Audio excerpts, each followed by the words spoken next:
Hi, everybody. The technical issues have been resolved. I have exorcised this demon. I'd like you all to Awesome. meet Mirriam. You're an inspiration, and I love communicating with you. It's refreshing, some of the opinions and topics that you have. Oh, that's amazing. Well, I try my best. But I think I think it just comes from you know, just following what you believe in and also just, trying to grapple with the truth, try and find the truth in no matter what dark corners you need to look into. So you always are going to come up with something very interesting, I feel like. Yes, because Yeah. because when I started this journey, I thought maybe I'll have like 5 topics. And then when I talk about the 5, all of a sudden I'm like, oh no, I remember that. Oh, I remember that. Mm. Oh, I remember when that happened, and all of a sudden it's like I'm refreshing my childhood, but not in a negative Mm. way. For the first time ever, it's looked at in this happened to me. It's okay. We're going to get through it, if that makes the most sense. I completely feel the same way. I really feel the same way. I think we've got a really supportive group right now, and it's been rocky in the past because everything was new and raw and fresh, and those wounds were so sore, and we all had so much figuring out to do. Like when I first came out after the doing Scientology and the aftermath. It was a space with that had a lot of pain, and it was just like, yeah. But now I think that this space has grown to where we've learned a lot more about ourselves and and also about other people, and and how to support each other. And it's just a really, really great place to be now. Yeah. Absolutely. So you ready for I'm going to ask your opinion on something. I'll explain it Yes. and then you just feel free to just let it rip what you think. Okay? Mm-hmm. Great. Mm-hmm. So today at work, because I work from home, I'm sitting there doing my job and my mom was homesick because she had to get an x-ray. Not a big deal. She's 72 years old. Like she has to get stuff like that all the time. Well, she ended up falling asleep and her phone kept going off. And I'm like, I can't work through her phone going off. I can't take corporate calls with her phone going off. Mm. So I go to her phone and 960 or 2232 960 3569 is on the caller ID. Not saved to the phone, but is on the caller ID. So I'm panicking. Like, why are they calling you? Why are they calling you? So I go away, wake her up. Mm-hmm. She misses the call. They call back. I'm like, look, it's Golden Era calling you. Would you like to talk to them? She then goes, No. no, every time I talk to them, I get all interpolated. Okay. So then Every they call back. time? Right. So How then many they times do you know of? That's crazy. Okay, This go was the on. first What the for me. hell? This was literally Right. the first for me because then they called back a third time. Now I'm getting freaked out. Like, what is going on? What are you doing? And I'm like, you know Mm. what, mom? I'm just gonna go ahead and answer it. And she screams at me, "Don't you dare answer my phone!" And I'm just like, all right. I handed her her phone and I stepped away. Like I didn't have any other words to say. What is your opinion on that? Because right now there's 3 letters that Oh my rhyme goodness. with, you know, Losha. I don't know how you're, like, dealing with that right now. I would be freaking the F out. Like, that would be yeah. I mean, you have to find out. You I have do to. because Did you it's like tell her more? You I have well, to. I What the tell my hell? mom just about everything. Like I tell her who I talk to, and now I'm like, are you spying on me? Like, because now this really feels like you're spying on me. This feels like you're setting me up. And she's just like, I'm just too tired to go through this. I'm like, Oh my gosh. um, you know how they operate. And now she's gung ho on, if my grandma would have given her $50,000, she would have got me auditing to help fix the gay. And I was just like, So, she's still a Scientologist. Yes, but she hasn't been on the bridge in 15 years, 20 years. Yeah, Yeah, 20 but years. she's got that Sh- Scientology brain. God, So, yes. and okay, but I would like, yeah, I would be freaking, like, not freaking out, but I would be, yeah, that's a lot. If she's talking to Gold going back and forth, now so that phone line, that's the switchboard. Is that also the same? No, it's a different one for Gold and HGB. I'm just sort of figuring out. Okay. It's just the Um, switchboard number, but they the call switchboard, yeah. it's the same way that I got a phone call. It said the exact same numbers. So I'm just like, Mm-hmm. I like maybe okay, if she's not talking to Gold, is she talking to the HGB? Like, are you filling them in? Because if so, it's time we cut ties. Because Mm-hmm. if I can't change your mind on believing, I'm going to get the one that doesn't believe out. Mm-hmm. Yeah, that's crazy. So like I would be interested what are the conversations that have been going back and forth? What kind of information has she been providing? What information have they been providing her? Have they been telling her that, like updating her and briefing her on his wellness status, like how he's going or like what this is all information that you need to know. I don't understand why she hasn't passed that on to you. That's extremely concerning to me. Yeah. And I think that you need to have a very forthright conversation with her. And I Yeah. don't Because know your mom. I don't know what her personality is, but that's to me, that's just really egregious. I might reach out to our beautiful friend that is in the chat right now. Let's just, where did she go? I'm going to reach out to her because I don't know what to do. It's, Yeah. um, like I didn't tell her that I was going to the protest. I don't tell her anything about anyone in Mm, particular ever. Unless it's about me, I don't tell her anything. But mm-hmm, even if it mm-hmm, includes someone else, I don't tell her. Like I know that sounds weird, but because she still believes, I don't I don't want to cross that bridge. And I keep trying to get her to talk to Amy Scobie, like, hey, why don't you talk to someone that you knew was an mm-hmm. executive? Yeah. And she's like, no, no. Okay. So yeah. So I think while she still has that Scientology mindset, um, then she's vulnerable to whatever like and there's obviously they are having these conversations with her and I think that's just wild that she hasn't disclosed that to you. So Yeah. Because if she could help me, like, that's here's the first thought that right. crossed my mind. If she could help me and she's Mhm. refusing to help me, and I feel like I'm, for lack of better terms, there's times I feel like I'm on an island. And then there's like 10 Mhm. of us on this island trying to get my dad out. And the other people are on other islands, but we're not communicating. Mhm. Yep. And And at I'm the not end of the willing day to. she right. So at the end of the day she should be concerned like she should be focused on your welfare and like how, how well like if she can provide you with information that eases your mind, eases your worries, or is information that you could use to, help with what you're trying to do. So I just, yeah, either way, I feel like she's got a responsibility there to have that conversation with you. And why she hasn't, I don't know. That's, yeah, very It's, interesting. for a lack of better words, Um, it's fishy. And I don't do fishy well.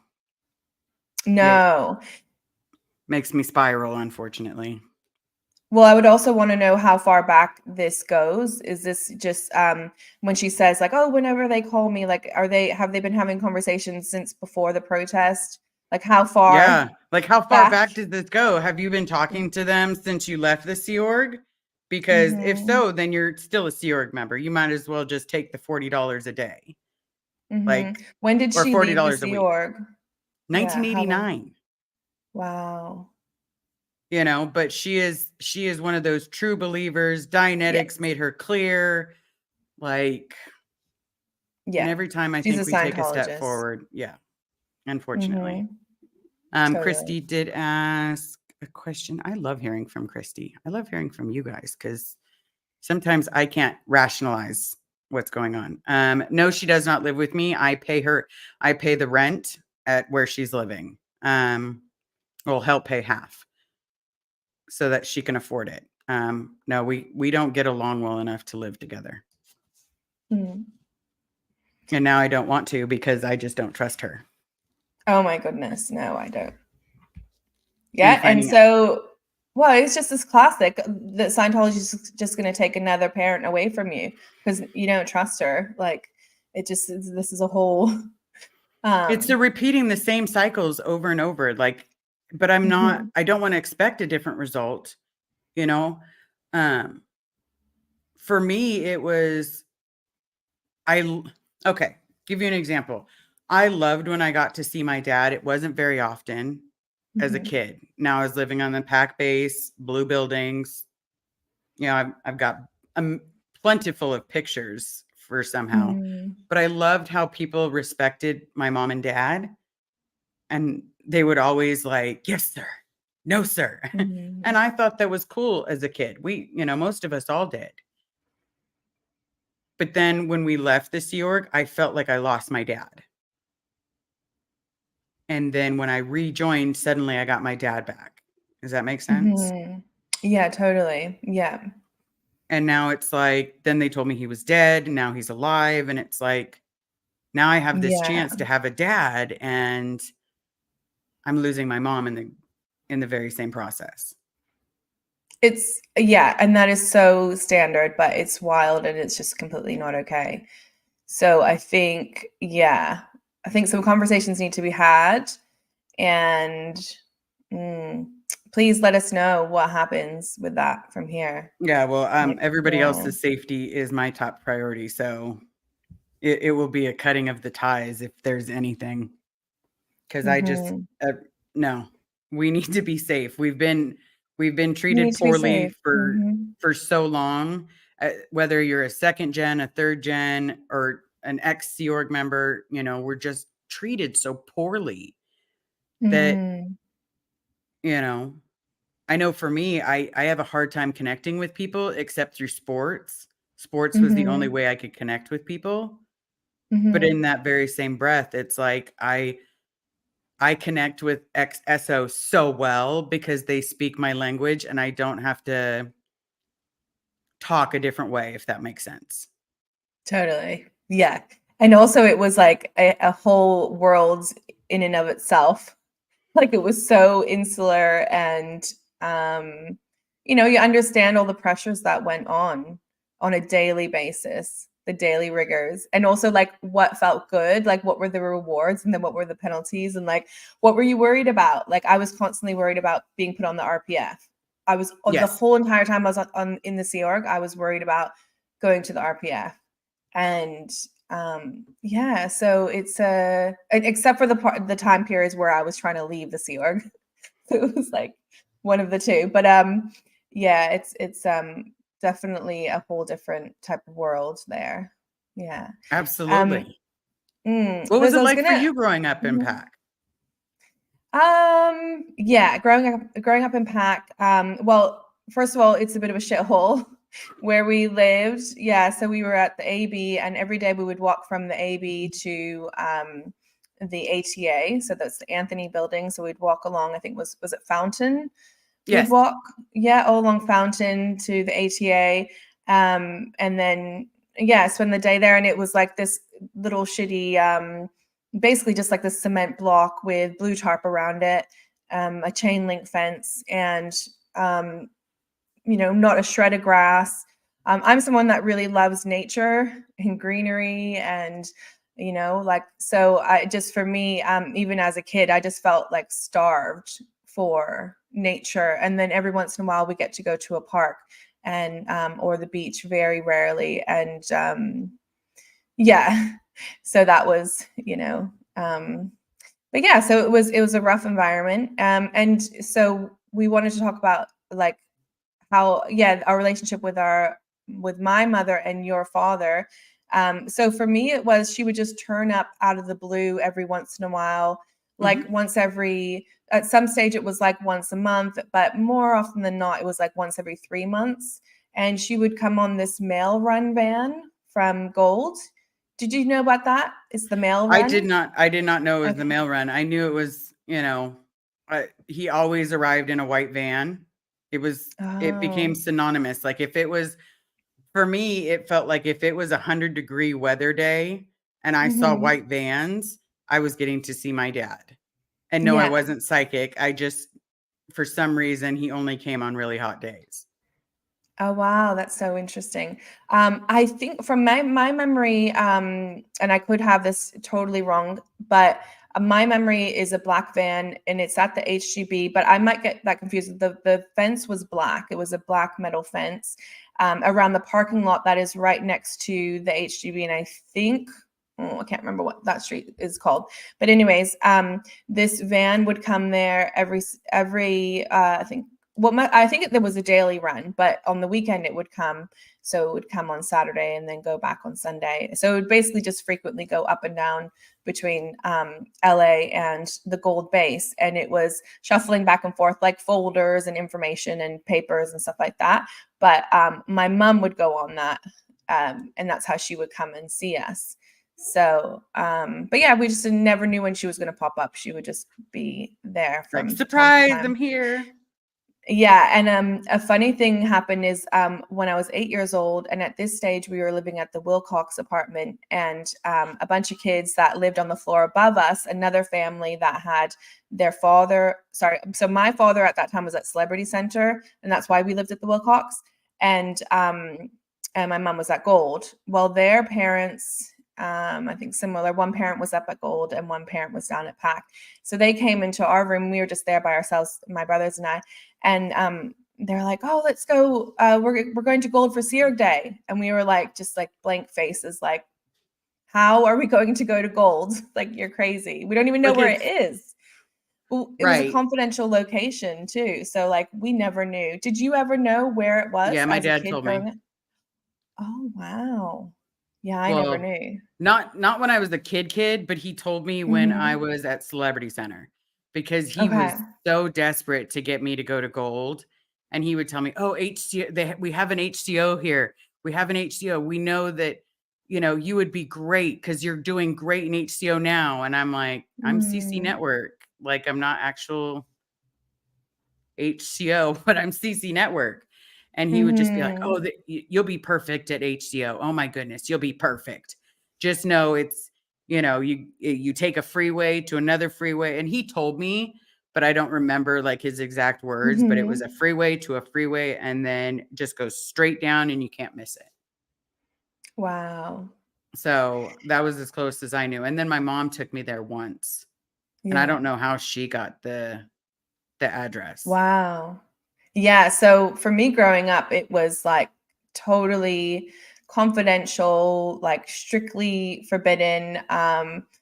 Yeah, my mom wasn't allowed to tell me anything about it. And so all of our conversations growing up, if we did have any, very rare, or like her letters that she would send to me would just be like, "Oh, I'm so successful. I'm doing this event." And like she could never tell me. She's like, "Oh, there's a new release and I can't tell you anything about that." And, "Oh, this is so exciting, but I can't tell you anything about that." And that was our relationship because she was at Gold and everything was confidential. So that doesn't work well to build a relationship with a child.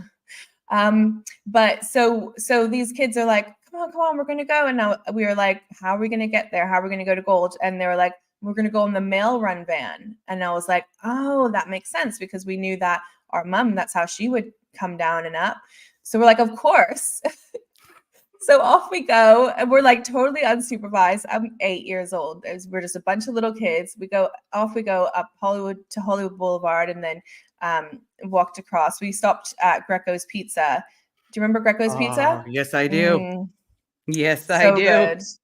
So good. So we gathered up all the change between both of our parents' rooms, their parents and then our parents, and like any change that we had, grabbed that up and then walked up to Greco's and yeah, had a slice of pizza each, and we're like, okay, good, we're all good, we're set for our journey. So we go, and somehow like the gate it opens, we like slide in there. So we're just hanging around this parking lot waiting for this van.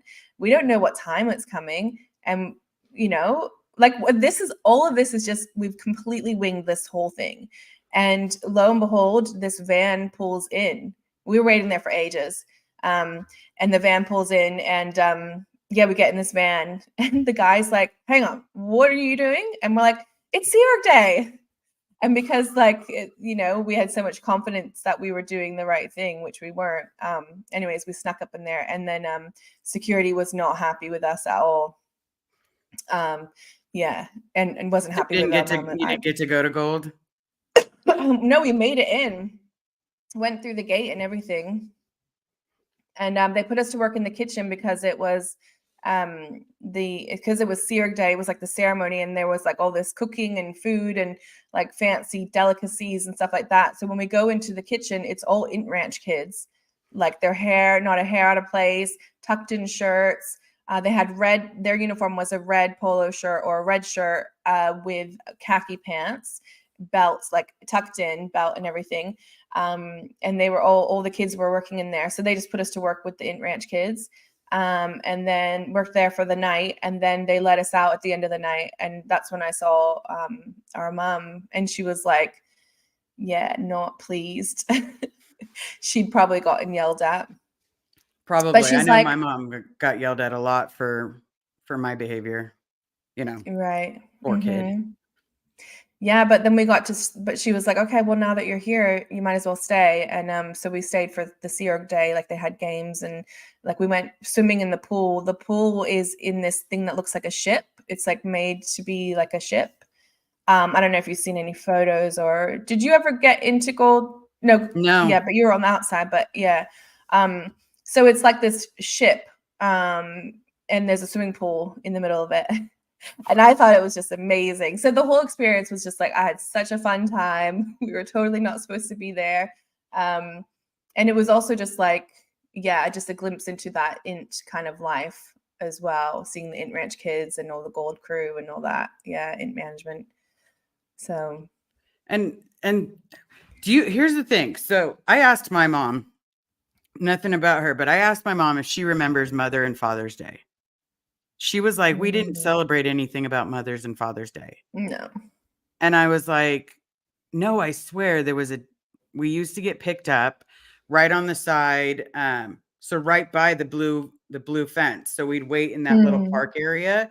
And she's like, you're talking about Siurg Day. There was just time between them. And I was like, well, that's just rude. I really thought it was Mother's or Father's Day. And, but I really, as weird as that sounds, I thought we had Mother's and Father's Days. We never did. So now I know it's official. My mom was right. At least she was right about that it was Siurg Day that we got picked up there. That makes sense. Yeah. You thought you were off to go and do like fun things, and it was there'd be it's like always about the Siurg. Yeah, that's Siurg Day. Yeah, that's Siurg Day. Tug of war, and then there'd be like, for some reason, the executives would always win. Because then when I went to Siurg Day, it was, but I shouldn't be shocked, because realistically, if I needed a haircut and there was a long line, being that I was in Div 7, I got to walk past everybody and go get my haircut. And you lived that privileged life. Yeah, that's what Nora called it. She called it that privileged life, but realistically, oh really? It sucked. Like I was on decks all the time, and I don't remember as a kid. I don't remember seeing people on decks. I do remember seeing people on the RPF. Yes.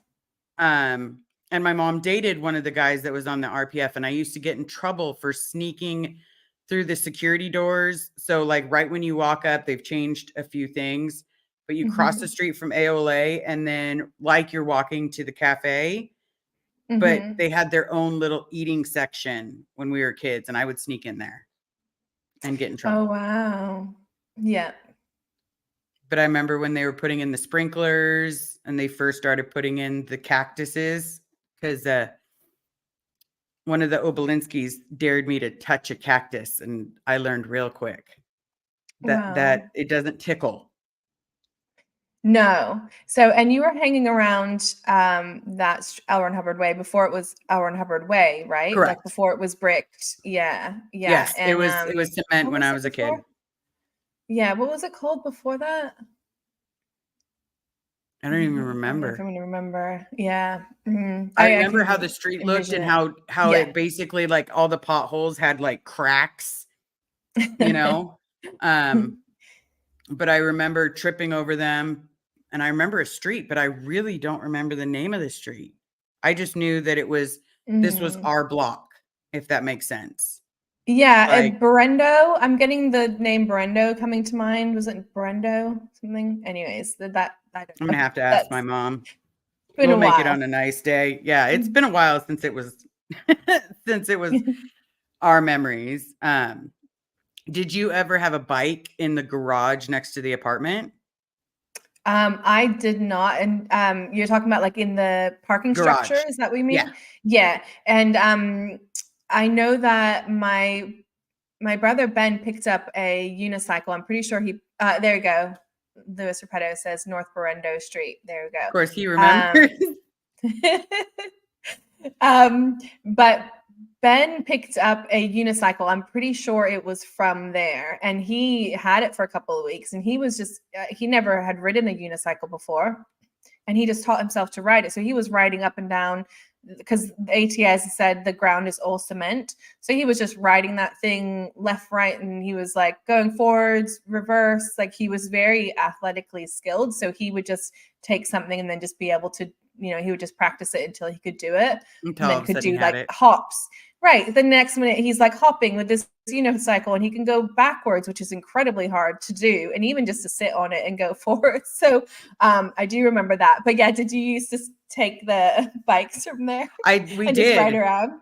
Yeah. So I had a bike up in Sacramento. I had a bike. I had two different bikes, but then one got put in the storage down there, but I was in like the basement storage. So I could never get to my bike. It was like locked in the far back behind because it used to have a like a security gate. And so my bike was back there with a bunch of other bikes. But if you walked up to the third floor, there was a bunch of bikes that had no locks on it whatsoever.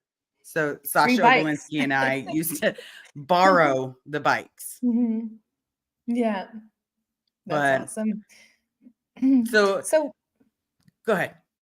yeah, what was your life like then? So this is before you start the Sea Org, and your Mhm. mother, is she in the Sea Org at this stage? So Or is when she out?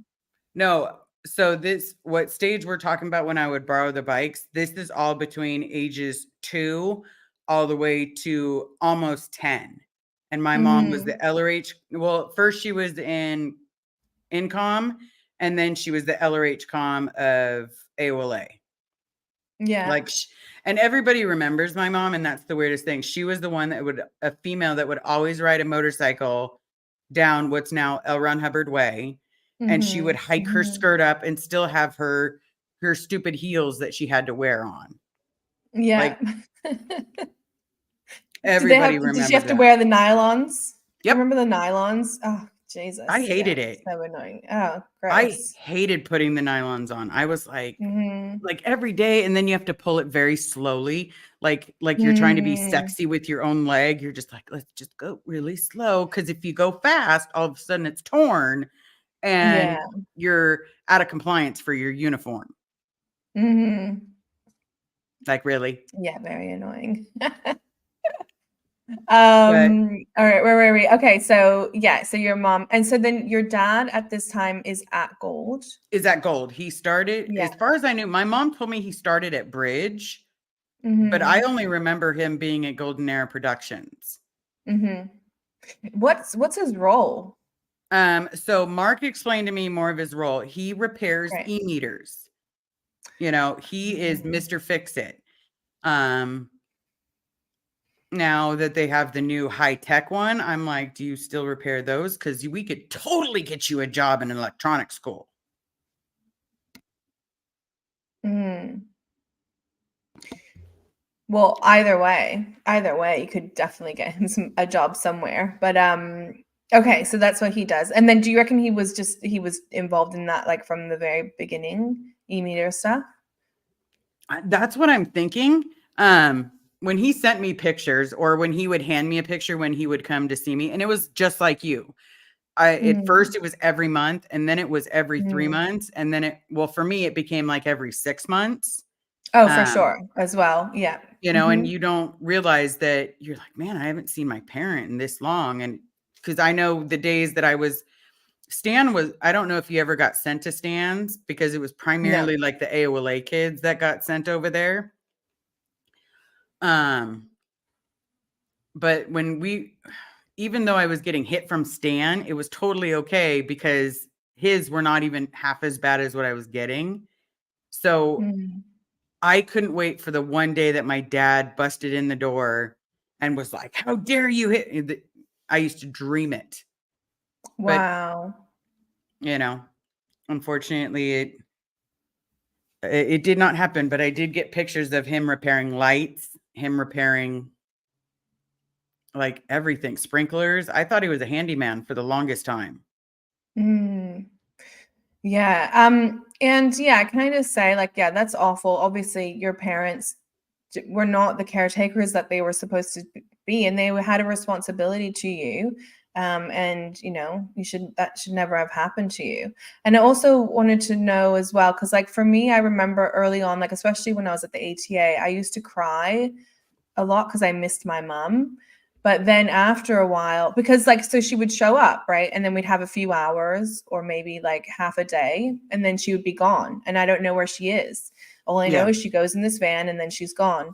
And I found that every time after she left, I was very, very sad. So let's say she left about midday, and then that afternoon I'm back at the ATA and I'm just really, really sad and often cried at that time as well. But then later on in the years, like particularly when I went to the ranch, I felt more because I saw her less and less, like you said. And then and I just got to a stage where like you just forget.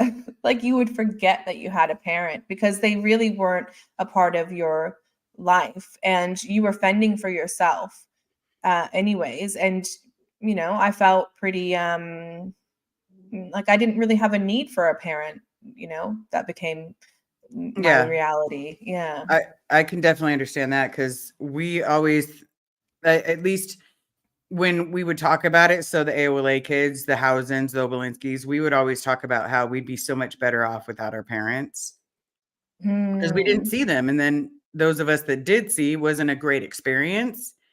But I do remember people from other buildings, they would go behind the blue tarp, and then there used to be a laundry room right by there. Do you remember that? No. Near the ATA, do you mean? Yeah, so the Hmm. blue tarp was right here, and then if you, instead of walking forward to go to the blue tarp, you turned, there was a big staircase, and that's where the laundry room was. Mm. My mom Yeah, I don't loved doing remember. her laundry in there I until I don't remember decided that. to put my 10 cents in, and I got in the dryer, and my mom got pissed off because I could have killed myself. Oh no. Yeah. I didn't know. I literally thought it was gonna be like I thought it was gonna be like a ride. It was not. Yeah. Oh gosh. Yeah. So what was it like for you behind the blue tarp? Because we would always see it, and we'd Hmm. be threatened with it, or we'd be threatened to go to the cadet org, um, or the one directly across the street from AOLA where they were like, "You can go here and learn how to be a cadet." And I was like, "No, thank you." Mm. Yeah. So the ATA, I mean, like that, it was just there was way too many kids for the amount of adults that were there. Not a whole lot of space, and it was just like a bunch of kids corralled into a cement lot, like, and we were constantly escaping too. So we go around the back. Anyway, so the extent of like what we were learning at that time, like I was learning, I was practicing reading. Reading was the main focus, little bit of math, but also Scientology studies. So that's where we started doing like the learning how to learn and the children's comm course and stuff like that. So basic Scientology stuff. And also throughout that time period, we were going to the L. Ron Hubbard Life exhibition. And so during that time period, I was like from 7 years old to 11 years old for me. And at 11 years old, I went to the ranch. But some kid, like a bunch of kids had already, they were already taking kids from the ATA to the ranch. So I was among the maybe like the last 50 before the final little kids went up. Yeah. So I went in 1996. Okay. But yeah, it's interesting that you didn't have to go to the ATA or anything. Like I didn't know that there was. I know there was other kids around. There were always other kids that had like one parent in the Sea Org, or they had just said they didn't want to be at the ATA. So yeah, they were just like floating, or they didn't want to be at the CEO when that was there, and they would just float around. Pack. And I knew like, the Obolinski family, that they were among those kids. And we would see a lot of these kids from time to time. So yeah, it's just interesting how there's different circumstances for people. Yeah. Depending, it's we just knew each other as the AOLA kids. Everybody else right. got put off in different sections. But I knew we were the AOLA kids. And so Yeah. it also, I think we probably would have gone to the blue fence or blue tarp had Ivan actually, because I know that the reason we didn't get a sitter, like a full-time sitter, was Ivan didn't want to give up one of his EPF graduates or anyone on staff to be our full-time sitter until he was ordered by CMO. Now, once he was ordered from CMO, then, and that's Commodore's Messengers for all of you. Once CMO ordered him, he turned someone over. Okay. So Gotcha. then we got hurdled over to CC. Oh, okay. Yeah. Yeah, and So you just hung out there. Well, it sucked for me at first. Like I thought it was amazing because Sasha taught me how to make during all this time, I did not know how to read. And when I had to do the communication course and all that stuff as a kid, I copied everyone else's clay models. Yeah, but was it too steep a gradient for you? It was too steep a gradient, lack of mass, and a misunderstood So word. many I did misunderstood words. Yeah. everything, and so it was like, so I loved that we were allowed to be out. I hated that security hated my guts, like told me on a regular basis about you're just out ethics. That's all you're ever gonna be. And I'm like, oh, my voice just went back to that. And then all of a sudden it was like I climb a tree and we're all climbing the tree, but Oh, somehow we I'm love the one that climbing gets yelled trees. at. Yeah. And especially AOLA's trees. They had the best trees when I was a kid. They were Yeah. like solid oak trees. And now it seems like the trees are now like flimsy and destroyed. But no, they were beautiful trees back then. Like screamed, play with me. So it's interesting you were a CC kid in that way. So I was also a CC kid. Like my dad worked at CC for many years, and he worked in Div 6, and he did all the sound and audio equipment for events.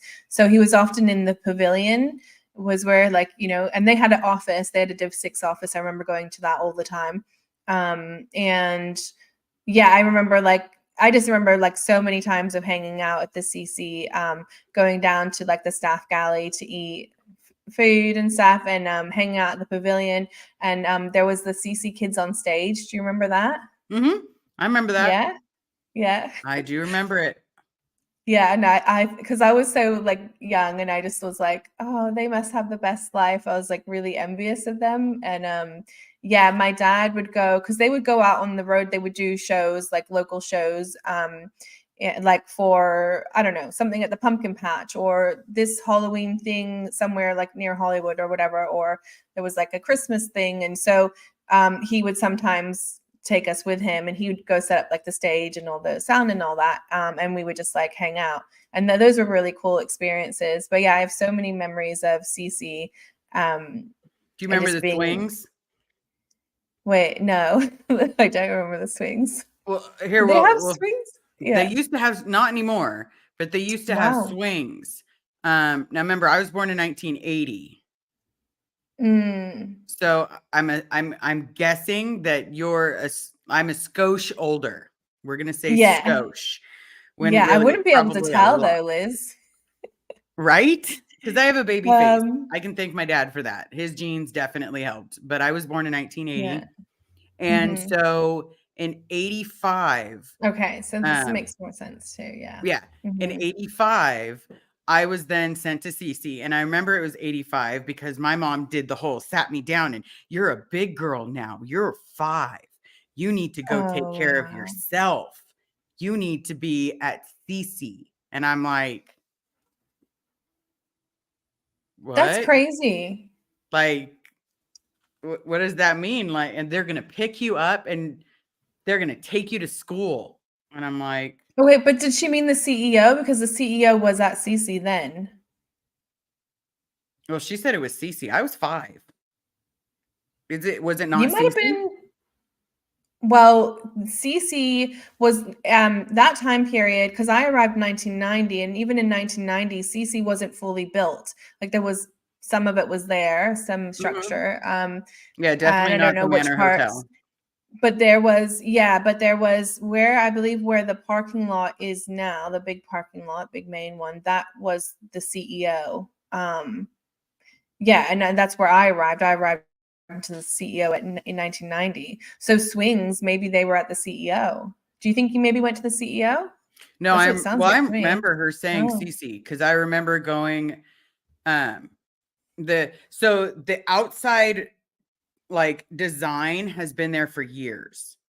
And Mhm. so where the pavilion was or where the Mhm. that where everybody performed, that was all Yes. dirt.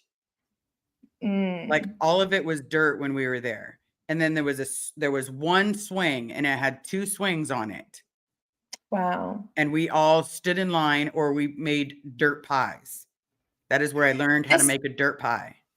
Okay, Liz, there's some photos of the old CEO. This is the CEO. You were at the CEO. Well, that's just rude. I hate when Christy's people got some tell me, photos. Liz, Christy's got some photos of I'm pretty sure there's swings. There's some kind of play equipment. There's some adults and there's dirt, and the kids are just playing in the dirt. The whole thing is just dirt. yeah, And when I was there, I don't remember it as dirt. It may have been cement. So yeah, you're talking I'm early definitely going to have CEO to days. reach out to Christy and get some Christy, pictures. send Liz those photos of she knows this ones she's recently shared. Yeah, with us, with just like in a messenger. But yeah, there's a few.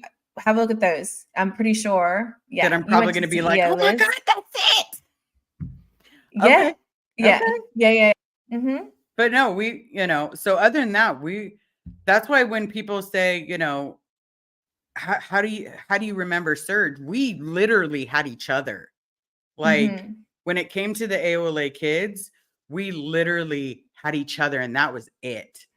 Mm-hmm. Well, Serge was at the CEO as far as I remember, like as far as I know. I knew him as I didn't know him like personally, but I just knew him as a kid because we all knew like, oh yeah, that kid's from the CEO, that kid's from the ATA. And I just remember, I mean, I'd have to check that, but I'm pretty sure he was at the CEO and his It's brother. possible. Okay, so if He's Sasha got a was there, couple of brothers, doesn't he? yeah, Yeah, I if remember the Sasha was name there, then Sasha I and went there Serge. Yeah. because I was Mm. inseparable from Sasha. Yeah. Like we Yeah. were a peas in a pod. Yeah. So Like you I were put in really the thought I was going to CEO. marry him. Yeah. So Liz, there was buses. When you mentioned the buses, there was buses that would come. There was a bus that would come at nighttime after all the staff had finished post. They were supposed to pick up the kids. The kids went to sleep on cots. They were canvas and metal cots in a Yep. big room. Okay. You were the CEO, dude. Okay. Okay. Yeah. My Yeah. bad. My Yeah. bad. Yeah. My Yeah. bad. Yeah, because I Kristen's gonna remember send you these photos. There's I'll probably one of the die because photos. I'm going to be like, Hmm. I hate cots now. You know how many Oh my people have God. been like, you know what? I got a cot for camping. I'm like, I'm out. Hey, I'd they rather make sleep on the better ground. cots. They make good cots these days. But those were literally just like just metal frame with Like military cots. Military, yes, very much. And it was like a green, I think there was a couple variations. There might have been a blue one, but mainly it was this green canvas stretched across this cot, and that was it. And then each kid, I think you had a blanket. And they used to give us, at the end of the night, they would give us a slice of brown bread with margarine on it. And I remember like always looking forward to that. And you just like sit on your cot and like nibble this piece of brown bread with Right. margarine. Yeah. I do remember that because they never got butter. And if someone did buy butter, Mm, like that thing was gone so fast. mhm, But I do remember like a chunk of regular bread, like Wonder mhm. Bread. It was like literally like this. And then Yeah. they would cover it in butter and be like, here's your meal. Like, Yeah, yeah. And then there was a big like communal shower. So it would mhm. be like the boys would go, or whoever was first, like the girls would go in, all shower, and then the boys would go in, all shower. And it was just like a shower room with like shower heads. I've no idea what that building was before the kids were there. But I'm yeah. curious. I'm curious of that. But at the same time, the only people we need to, well, Christy should know, right? Krista will know. Oh, she knows everything. Right? She knows everything. But oh, that would be interesting, yeah, to find out the history on that. But yes, she'll send you those photos, and they And I'm I probably think going to be they like, oh will, my God, that's because I remember it yeah. very vividly. And I also remember that for some reason, when AOLA was number one for like Hmm. 6 months straight, every Hmm. week they were number one, and we would go get pizza. And then finally it was like, we're taking you all out to the movies. Right. Number one in the LRH birthday game. Is that what it was? No, like the weekly stats. Oh, just weekly stats. Okay. Yeah. Yeah. Because I Yeah. remember it was always after a Thursday. And then of course when I joined, I was like, well, I know everything ends on Thursday. So Mm. Yeah. So they were up stat consistently. yeah. And they got Well, to I go to the mean, my movies. mom told me the Yeah. truth one day. Ivan was falsifying the stats. Oh, okay. Well, then now that makes sense. Yeah. Hey, did you go to Disneyland as a award or anything? Yes, we did multiple times. Did you I like I am it? not a fan of Disneyland.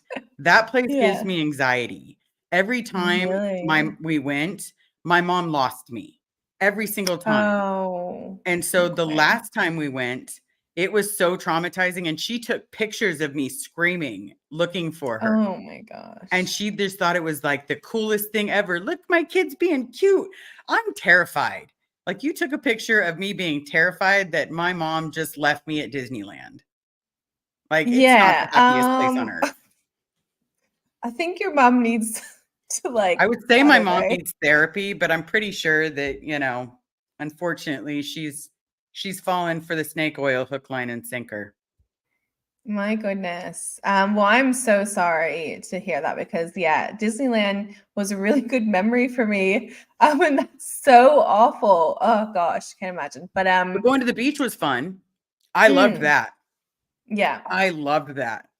That's when I first yeah. learned that you can be in lower conditions as a kid, Oh, right. but Do you I remember what still you were loved the beach. assigned? Yeah. Do you Um, remember what you got in trouble for? I got in trouble for getting sunburned.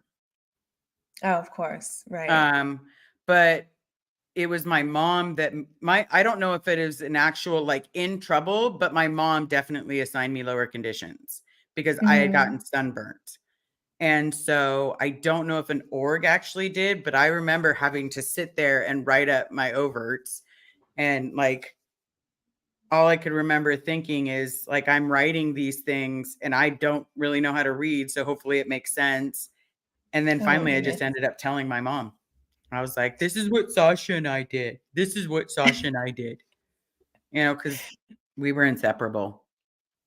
Oh, that's awesome. But yeah, so sunburn, you get assigned a condition of treason. There must be like a flag order about it or something like that, because even in the Sea Org, if anyone showed up like after a libs day with a sunburn, yeah, they would get assigned treason. So Yeah, I you'd have remember to that be one. really careful. Yeah. I got a birthday Yeah. off and went surfing, and when I got back, I was pretty burnt. I was a little toasty. Mm, mm-hmm. So yeah, it seems like there's a lot of like experience for you in and around CC, like starting at that really young age. And so how was it like going back there for that protest that you did recently? For me, the protest was cathartic because all I could think of, someone messaged me and they were like, just, scream out that everyone, that Aaron's out, scream that blah blah blah is out, and like just list off all these names. And all I could think of is that wouldn't have got me. That No. that wouldn't have gotten me finding out that so and so was out. No one at CC would know Aaron either, by the way. Correct. So Yeah. it was kind of like, you know, um I decided that I was going to scream what would have helped me, you know, being Yeah. told that rice and beans aren't a meal because, Mhm. for some reason, even though we had left from 89 to 17, you know, Mhm.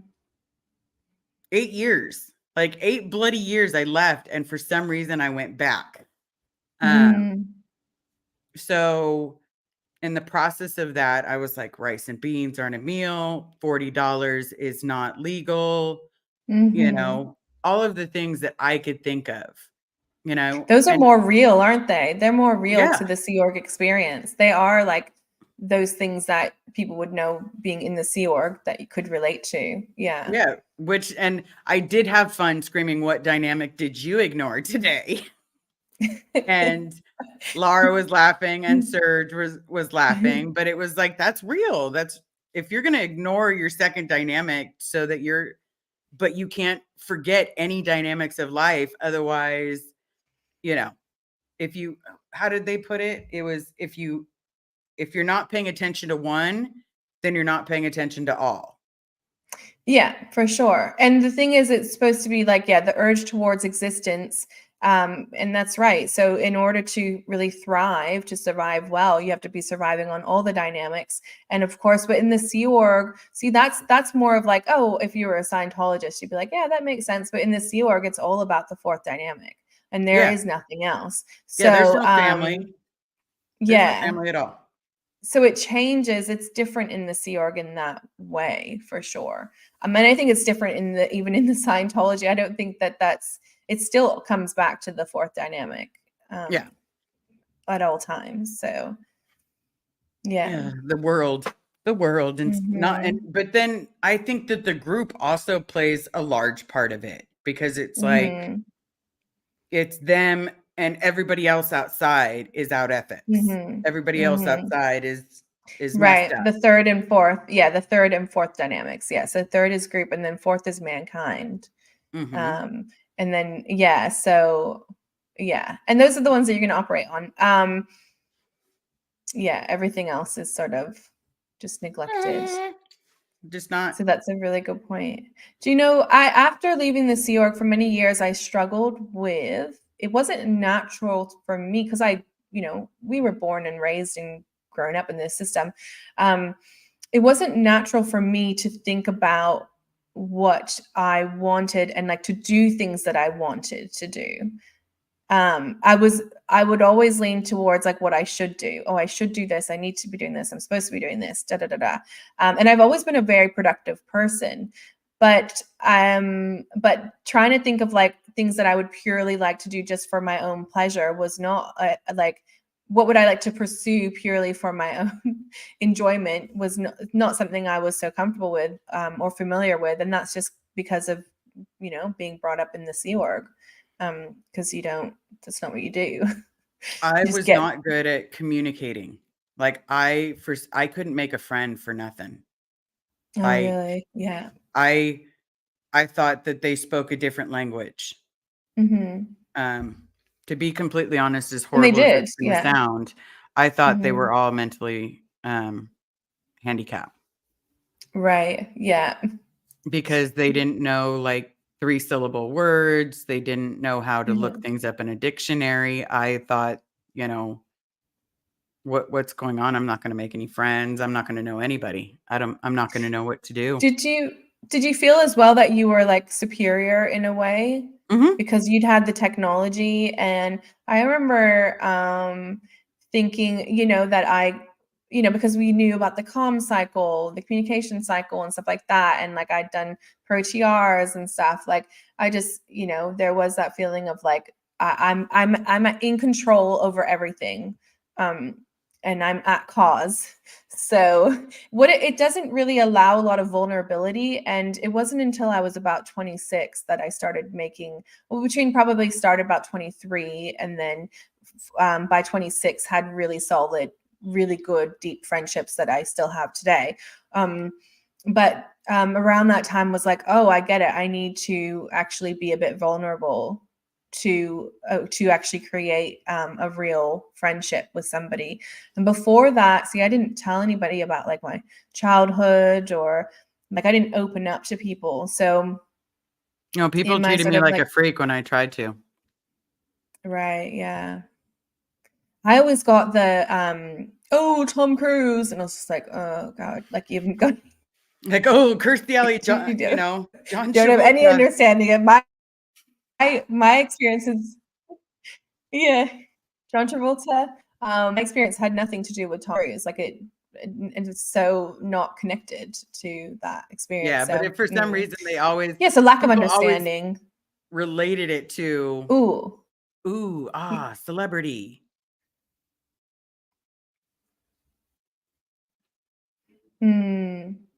Your sound is off. Like your sound. Wait, talk now. Like your sound, it was like it stopped for a bit and then it lagged. Yes. Okay. Oh, you're lagging a bit, but that's okay. Yeah, it'll be all good. No, it's okay now, actually. Yeah. Okay. When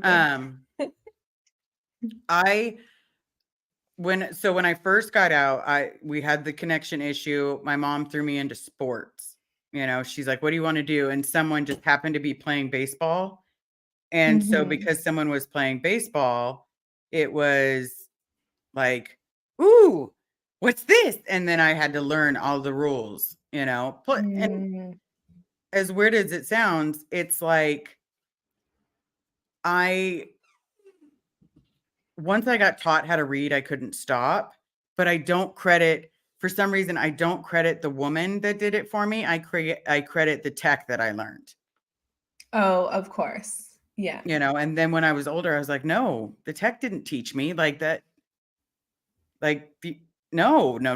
It was a really nice lady that yelled a lot, but she got me to read. Yep. I know. We did a lot of that because, so everything was, and that's a really good point, Liz, because everything that any success or anything that we did well, we attributed to L. Ron Hubbard. And it took a while after leaving. That was in the process of leaving Scientology, which was long after I left the Sea Org, was to realize like, oh no, actually the person who has achieved these things is myself. It's not L. Ron Hubbard. And so like separating that and like giving, I think that really has an effect on a person's self-worth. And that's something that needs to be like in confidence, like, oh, you can do this on your own. You don't need Scientology because you were doing it on your own all along, and you're going to be okay. So yeah, that's something that it has to be like built up, and learned and stuff. Yeah. Especially if you were a child growing up in it. And another hard thing for me is I don't understand sarcasm. Yeah. At all. Like Vanessa will tell you, someone tells me something sarcastic and I'm like, I think they mean it literal. Like right now, I will tell you, I really thought a flea market sold fleas. Wow. Yeah. And then, well, it is confusing. And then my wife was like, look, I need you to admit they don't sell fleas. And I was like, no, I can't, because I've never been to one and it's in the name. Those two words. Yeah, it makes sense. Yeah. So, oh, look, he's saying hi. Miss Amy Scobie's hi, in the Amy. house. Yeah. So how did you know when to trust? Okay, here's a question. How did you said that you've had friends since you were in your 20s. I don't have long-lasting friends, either by my miscommunication or they start doing the whole Scientology, like did you hang out with celebrities? Yeah, all the time. We even took showers together. Like, Mm. it got to be a point where it's like you're either treated like a freak or they want to know what celebrities you know. Yeah. Yeah, so this was like, so I would say like what, from when I was like 18 years old. So I left at 17, and so then at 8, and I was really in that Scientology cloister for a number of years, still worked for a Scientology company and stuff like that. So a lot of my relationships were still Scientologists, but then like gradually then I met someone, I was in a relationship, and also like 18, then I start going out to clubs and stuff like that. So a lot of my friends are like party friends and that kind of thing. So the early 20s for me was more grounding. By 23, and then yeah, I think they were, all these friendships. I don't know. I think the one thing that I changed was that I was more honest, and I was more vulnerable, and I opened up about things that, Yeah, the whereas honesty before I part just was wouldn't. hard for me. Yeah, and whereas before I wouldn't talk about them. And so it takes meeting people that you can trust, whether they're like through work and you form relationships, or just through like social, I don't know, just different social things. Early on, I think I met people through, like, I would be in a relationship and then I would meet their friends and that kind of thing. But then the relationship would end and I would do the whole like disconnect. I was a brutal disconnector. I was a brutal disconnector. I was like, okay, no longer want you in my life. Like, I was just like, I would obliterate like a whole entire group of friends. Like if I ended a relationship and then I was just like, okay, so then done. And now I start over. And so I was constantly like, yeah, just Yeah, that's I very could walk destructive. away cold and easy. Mm, Like, what, you want to have a conversation? No, I don't need to have a conversation. We're done. We're absolutely done. right. And then I would walk Yeah, away and avoid them like the plague. totally. So from 23, is when I started having, oh, Amy, I'm sure. Great. We should chat about that one day, Amy. Yeah, so what was I saying? Yeah, just I think, oh, so from 23, I had more stability in my life. I was in a relationship and we had bought a house together, and that was really grounding.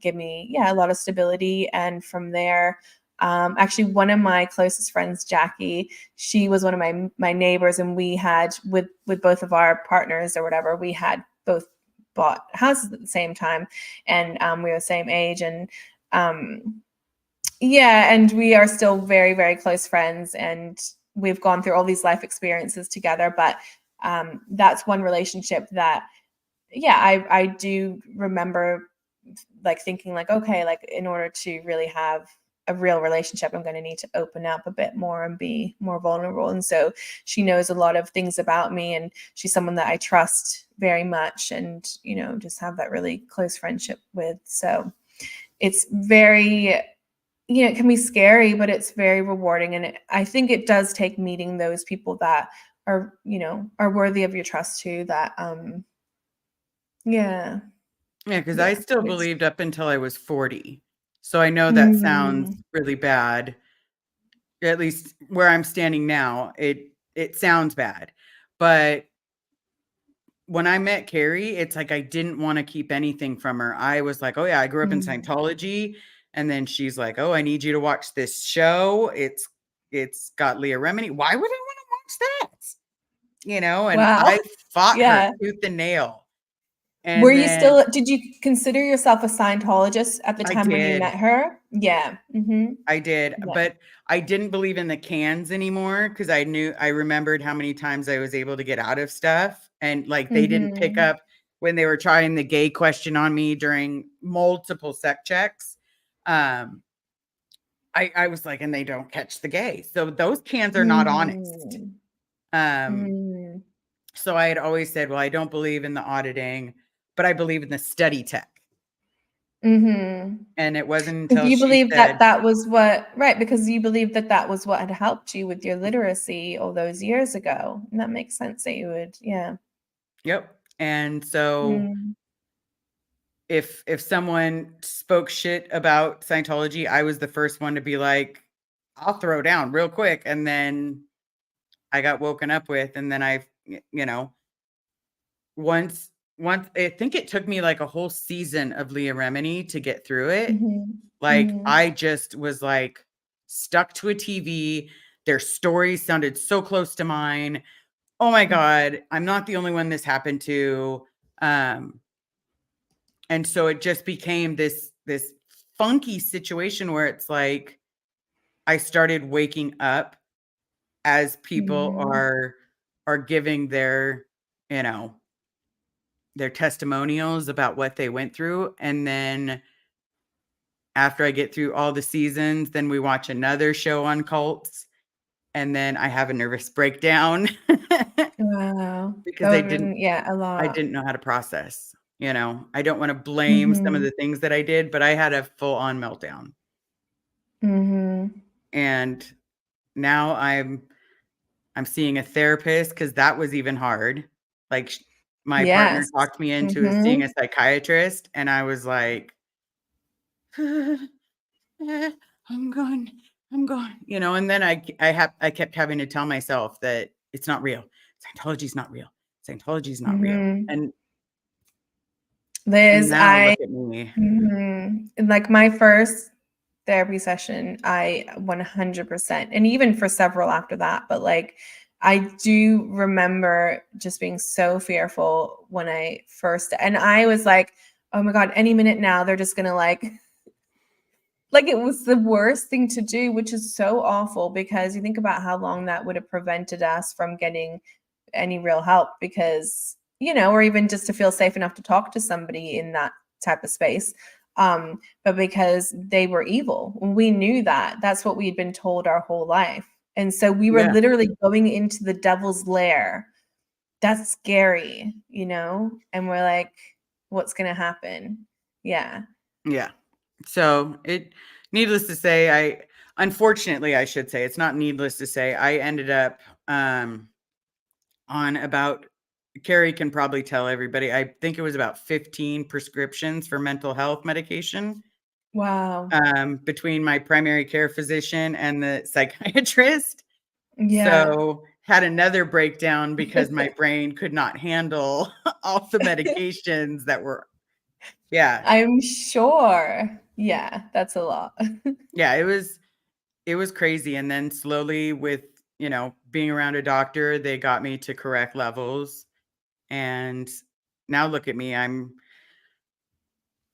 3 years in finding out that I grew up in a cult and I'm talking on TV just so they'll release my dad. It's amazing. That is incredibly amazing.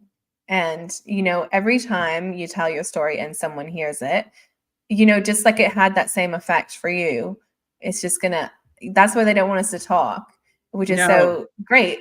You're the antidote to their bullshit. So, this is, yeah, just keep doing what you're doing because it's amazing to be able to do that in that short time frame as well. And obviously you did have support, and I think as well being in a really supportive relationship, I think that's really, really helpful too. And yeah, because we don't have like family to fall back on. We don't have family support. We're kind of like out in this wilderness figuring shit out on our own, Yeah, figuring shit out that we were never taught. Yeah. correct. So it's as weird as it feels. Like when I was a kid, I knew that I could trust the group of AOLA kids, if that makes sense. Hmm. They were the only people that I Totally. trusted. I didn't trust any of the adults. Now it's almost like the same thing because I like Serge Oblinsky. I would trust him with my life. Hmm. Most of us that have started talking, I would trust you all with my life Hmm. because we speak the same language and we've been through the same shit. Hmm. But it's almost like we were kids again, if that makes sense. Like, Oh, the only totally. people we Hmm. have now are the people that went through the shit storm. Yeah, because they were our siblings as well. But siblings who had went through some really tough stuff together. And that is very bonding. Like, and then you have, and it's also like because nobody else has those type of experiences. So you're also bonded by the uniqueness of it too. And you do sometimes feel like, oh, like no one else is going to understand you except for someone who's been through it. And in a lot of ways that is true. So like that's really great. And that's what I find, that's what I find in like our group now, is just like really supportive, and we can relate to each other in some way or another, even with the variations. And actually, yeah, and I would say like through the course of this year, I've understood more about the kids that were on the peripheral, that were not in, like I was, Sea Org cadet kid, arrived at the CEO and then was just in the, basically being raised by them. But there was a lot of kids on the peripheral that were, around LA, or in these different, just similar but different experiences, and learning more about that and how that affected them. And yeah, and there was a time that I wished I was you guys, because you guys had adults. Like, as weird as that sounds, if I got to a point where I missed my mom, then I got, and this is where it was a little different, because I could at least walk into AOLA, where I couldn't go walk to Gold. I could walk into AOLA and I could be like, Mom, I miss you, and like I wish that you could be nice. And then I'd get sent away, or I'd be told right before I get to her door, "You're out ethics. You're causing case on post." I'm not on post. You're disturbing the LRH comm. Cool. So that's why we didn't have adults. We had each other, and that was it. Yeah. And so there were times that I know a couple of us were jealous of the people behind the blue fence. Because you at least had, wow, that's like adults. Amazing to think. Yeah, that's amazing. I mean, the thing that we had as well was we had dorm moms. So at the Anthony building, we would have like one adult per dorm, and the dorm would be like, let's say it's, I don't know, like on average 13 kids. I don't know, maybe it was 12 to 14 or something like that, amount of kids in the dorm. And then you'd have a dorm mom, and my dorm mom was Nancy Zudeweg, and she was really sweet, and really lovely. And, and she had a bunch of kids to look after, but if I was sick, she would tend to me. Like if I was crying in the night because I was sick, she would come out from her room and comfort you. Yeah. Comfort me, maybe not comfort, that's too strong of a word, but she would come to my come to help me, like I remember being in the bath and I had a raging fever, and she gave me like an icy pole, which I don't know, do you guys say icy pole or is that Australian? I think it's Australian because we call it popsicles. Okay, a popsicle, that's exactly right. Yeah. So she gave me a popsicle, and like things like that. And like she would check my temperature, and I love that you have a temperature for a reason, but they're going to give you a popsicle. Yeah, like I didn't get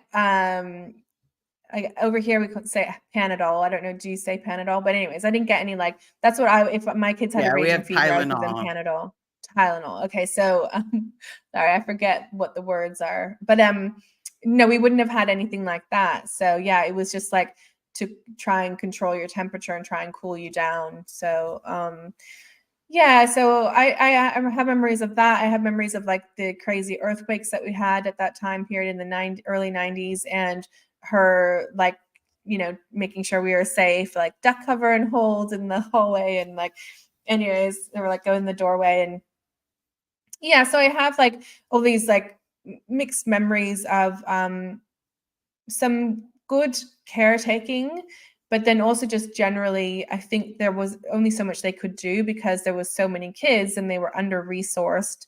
And then there was some of the adults were horrible, but some of them were really lovely and I think really did care. And then some of them just, it was just too much to handle. Like, I don't even know how they were able to even do what they were doing. Like, that's crazy.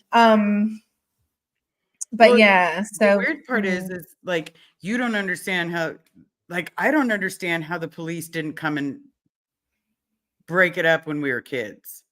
Mm. Like, Yeah. have they really had them since, because I know that there were never ends around us, at least Mhm. at PAC.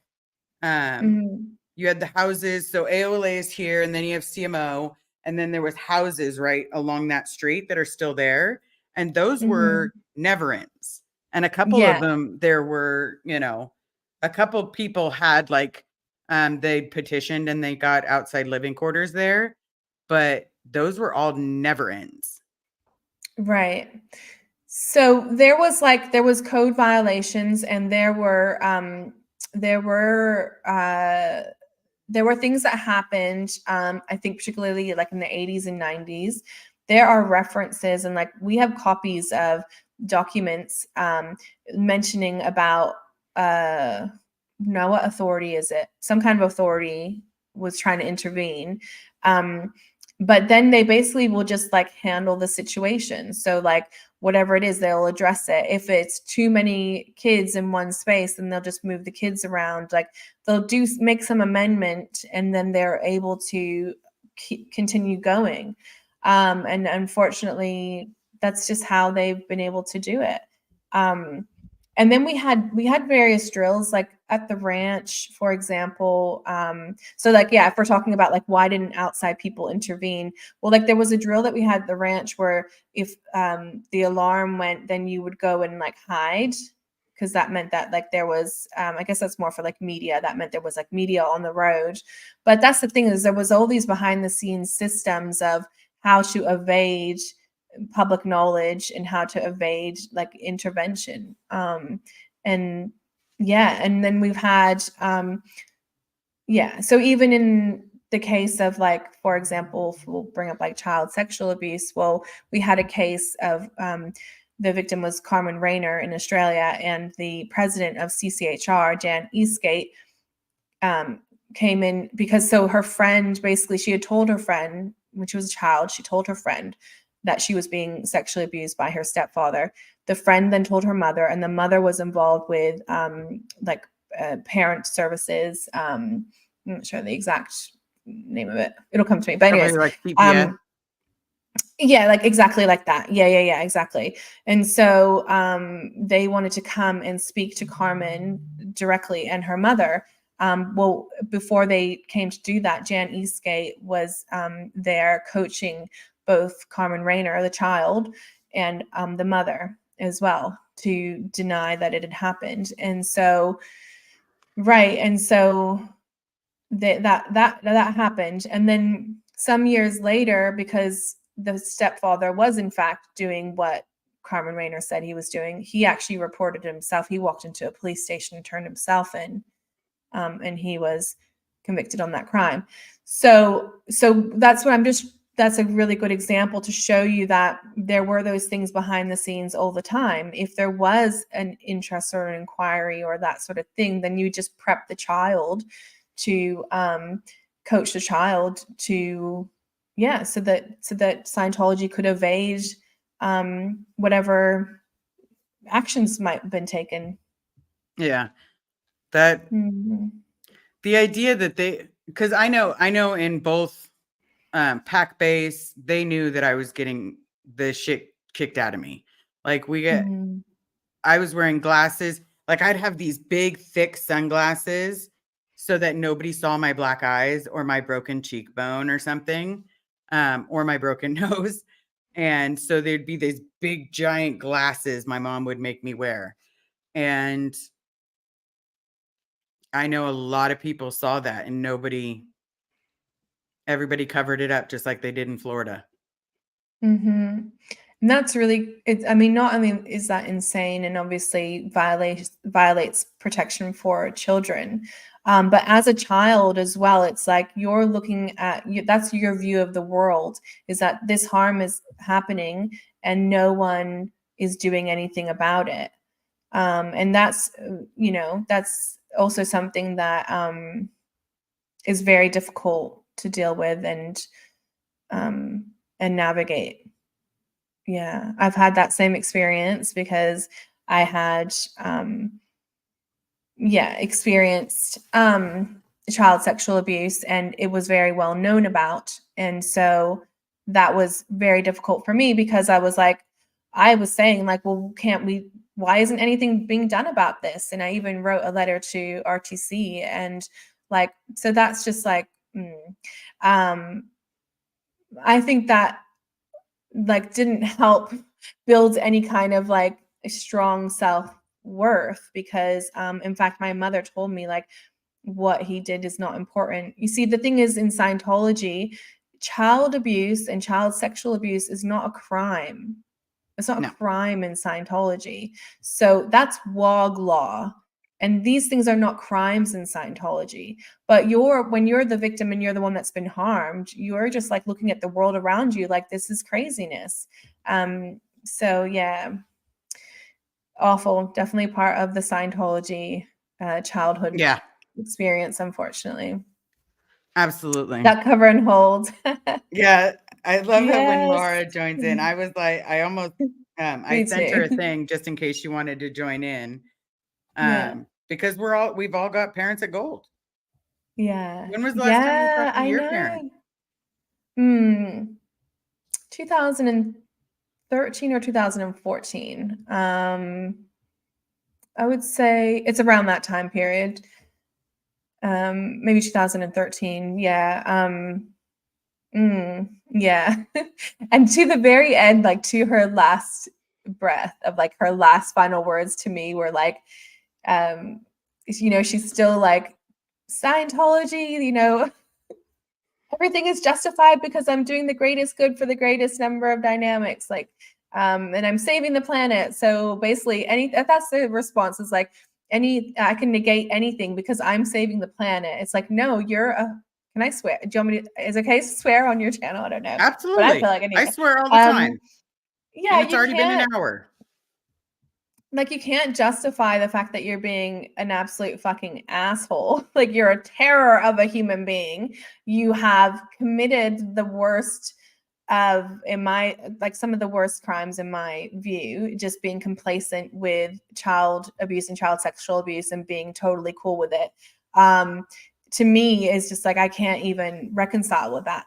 But for her, she's like, she can just negate everything because she's doing the greatest good. Yeah, for the greatest number of dynamics. But like, you know how many times that sentence got told to me, and it still just creeps my soul. And the fact that, our parents believe this, and I don't understand. Like, I have the hardest time understanding now that I'm awake. Why is it that we thought that, when realistically the only people that are getting auditing are those people that have money? If you don't have money, then they don't want you. Yeah, the thing is that this thing of having this this greater purpose is a common thread in cults. And I've recently read Steve Hassan's Combating Cult Mind Control, and that was one of the points in there that interested me.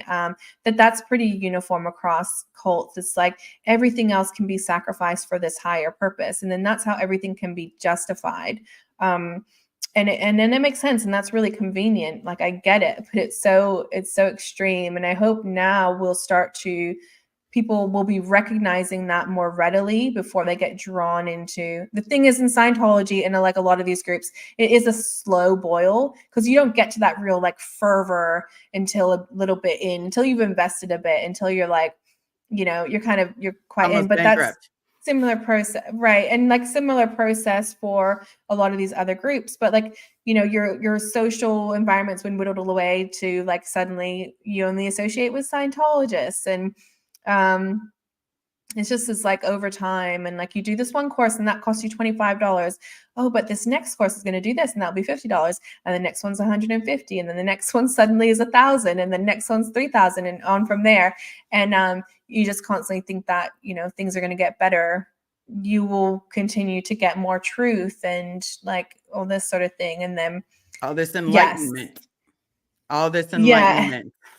Yeah. Because that enlightenment, becomes worth everything. It's really this very, you can sacrifice anything for this greater good. Yeah, so this higher power or whatever. It just is a way to justify crimes. And it's been a way to justify disconnection between children and parents. And it's awful. It's awful. Right? So, Like the yeah. idea that they, your second, do they have a conversation? Like your second dynamic doesn't matter. These kids will be your kids next lifetime. You're fine. And then Mm-hmm. just shoo their kids off to a ranch, the streets, whatever they shoo their kids off to, like it doesn't Mm-hmm. matter. And then guess what? We're adults now. We're still broken.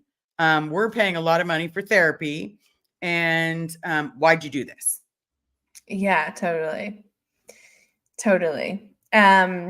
Yeah, and yeah, it just is like that's part of the experience, isn't it? Like it's just so just crazy. I think what's really cool about our generation is that we're asking a lot of those questions like why, how, and those are really important. And maybe those questions are they're being asked amongst the group of people who have stepped forward and are speaking out. Maybe we just tend to be the type of people that will ask those questions and need to know and need to talk about it. And because we can make a difference. So then if the next generation can be more informed and then the next generation is more informed, and then that's how we evolve and improve. And like, hopefully down the track, yeah, like you just won't be, sucked in, I guess. People Right? won't be sucked in, but yeah. Now, I remember when there was protests, whether I was in Florida, whether I was here in Los Angeles, there would only be like 15 people protesting.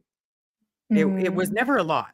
It was never so mm, much where you're like, I mean, that I thought they were scary. Even though it was 15, that all 15 of them scared the bejesus out of me. Like they were going to kidnap me mhm. and hurt me. Um, but now look how many of us are talking out and we're Mm. explaining, hey, this is what goes on behind those walls. And then more and more people are coming forward, and it's just, we're not doing it hatefully. We're literally doing, this is what I went through. Please stay Yeah, away. this is right, Liz. And that's the thing is like, this is what I went through. And then when you hear somebody else saying the same things that you experienced, like even if we just take that disconnection piece, and what I've found out in the recent years is like so many of my friends that I grew up with, they were told the same thing by their parent, like literally the same words. Like there's a phone call Laura had with her father. That's a really good example. That was in Over the Rainbow, but it was clipped. There's a clip on YouTube, but the word, like I remember seeing that video of her conversation with her father and the things that he's saying. I'm like, wow, my mother said those things to me frequently. And then I find out, from my other friends that have been disconnected from that, their parent said the same things to them. And it's all about this, like the thing that you touched on before, just before you said, like this child is going to be, these lifetimes, like, and you live lifetime after lifetime. And so this child parent relationship is not really, it doesn't really exist. It's just a construct, basically. Like it's just in the physical universe now, yeah, sure, I gave birth to that child, but in actual reality, we're not, you weren't my daughter last time. You'll probably not be my daughter next lifetime. You'll be somebody else. And so it's really irrelevant. But those are common threads. And I think a lot of the second generation can relate to those types of conversations with their parents. And also just having that as a constant kind of threat over your head. Like if I don't, like, I know that you had experienced that, like if you, because you were like out ethics and your mom was like, saying that you need to, basically like conform. It's kind of Yeah. like conform or else these are the Yeah. consequences. Don't Because climb what I'm trees. doing, Yeah. right, because what I'm doing is more important than you. That's ultimately what it is. Yeah. Yeah. Like her job is the LRH com, and then, here, the worst part, so I had this idea that my mom was just so cool. She was the motorcycle mom. She was the, LRH Mhm. com that would hike her skirt up so that she could ride a motorcycle down a street. I I thought she was the cool mom, minus the little stuff that she did.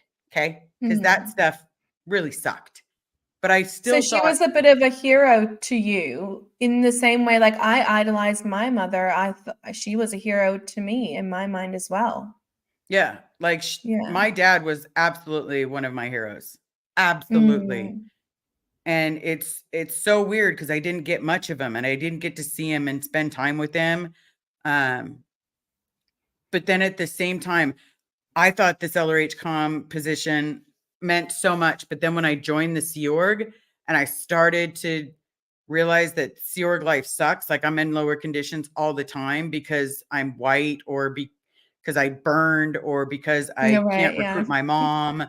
Um, and I realized that Yeah. the LRH com is just in charge of making sure like pictures are taken of the org to make sure that it looks like a certain way. But like you're really No, not doing anything special. the LRH comm position is like the craziest role in the organization. And but you're senior, you're on the same level as the captain. And I Yep. was the LRH comm at the ranch.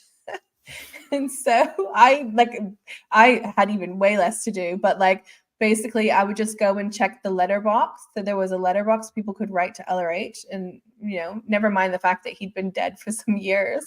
And I was like, oh my God, what do I do if there is a letter in there? Like, what do I do with it? Like I never knew. So like I would just like hold my breath, like open the box. I'm like, oh phew, there's no letter in there. Because what do you do with a letter to a dead man? I didn't know.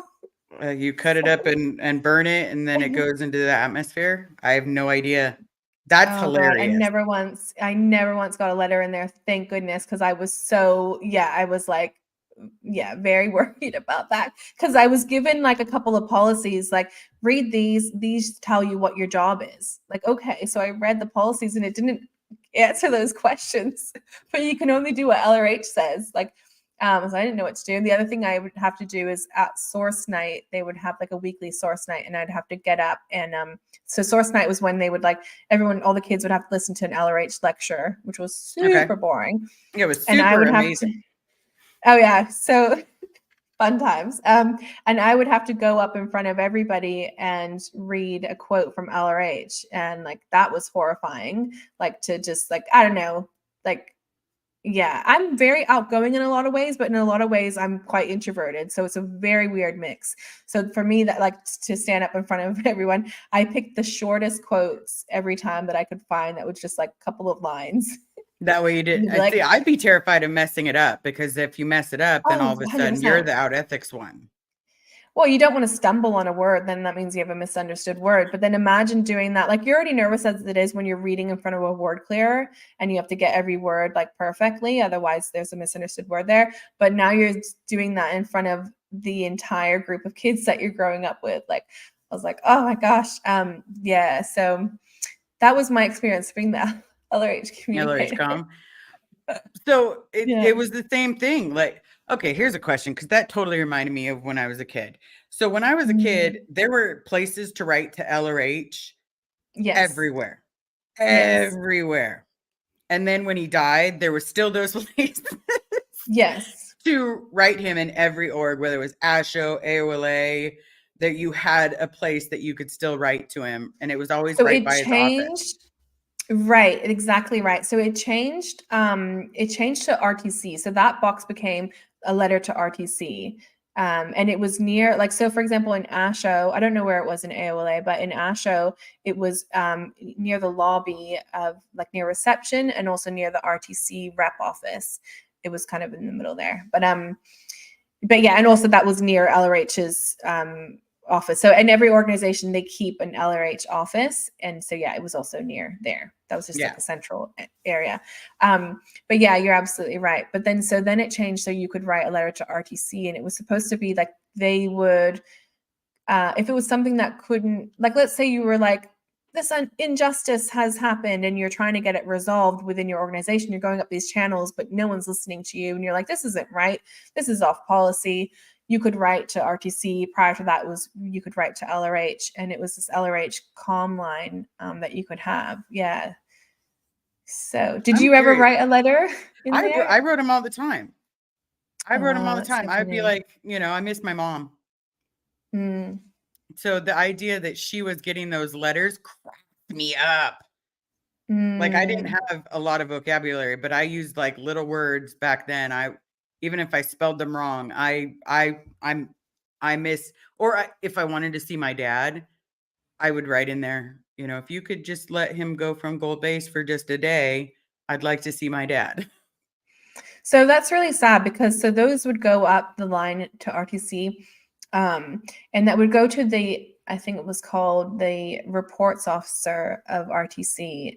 We spoke to Claire Headley about this briefly in our podcast, the Lighthouse Project. But anyways, and Claire was at RTC. But yeah, so it would go up to the reports officer, and then they would like work out what to do with it. So whether there was specific handling, and obviously, like no matter how many of these letters that you wrote as a as a little kid, basically pleading for your parents, that went ignored, which Yeah. is really sad. Yeah.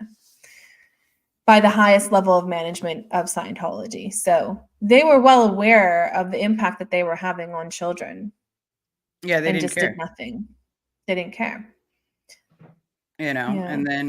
And then if like, I can't tell you how many times at school the kids would cry, or they'd be just sitting on pack Mm, base, like on the side street, crying because they can't see their mom or dad. And, it's awful. I remember that all the time. And it was devastating watching people, like when I was going to Pinewood, the Mhm. parents would all walk their kids to where they'd pick you up on the bus. And Mhm. then all of a sudden that stopped. You were to wait there like an adult, so that your parent could go to post. And then I Mhm. remember constantly, like the kids would be crying the whole way whole way to Pinewood. Oh, that's awful. Yeah, that's awful. Alright, Did we you ever were go to talking Pinewood? before.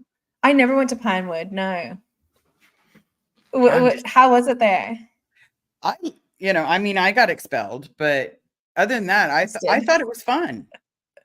Like Oh, I thought that's it was a good. fun place. I even Hey, called the people that run it like a couple years later, and I was like, hey, I miss your school. Remember, it's Liz. Yeah, wasn't exactly the that's brightest so person. funny.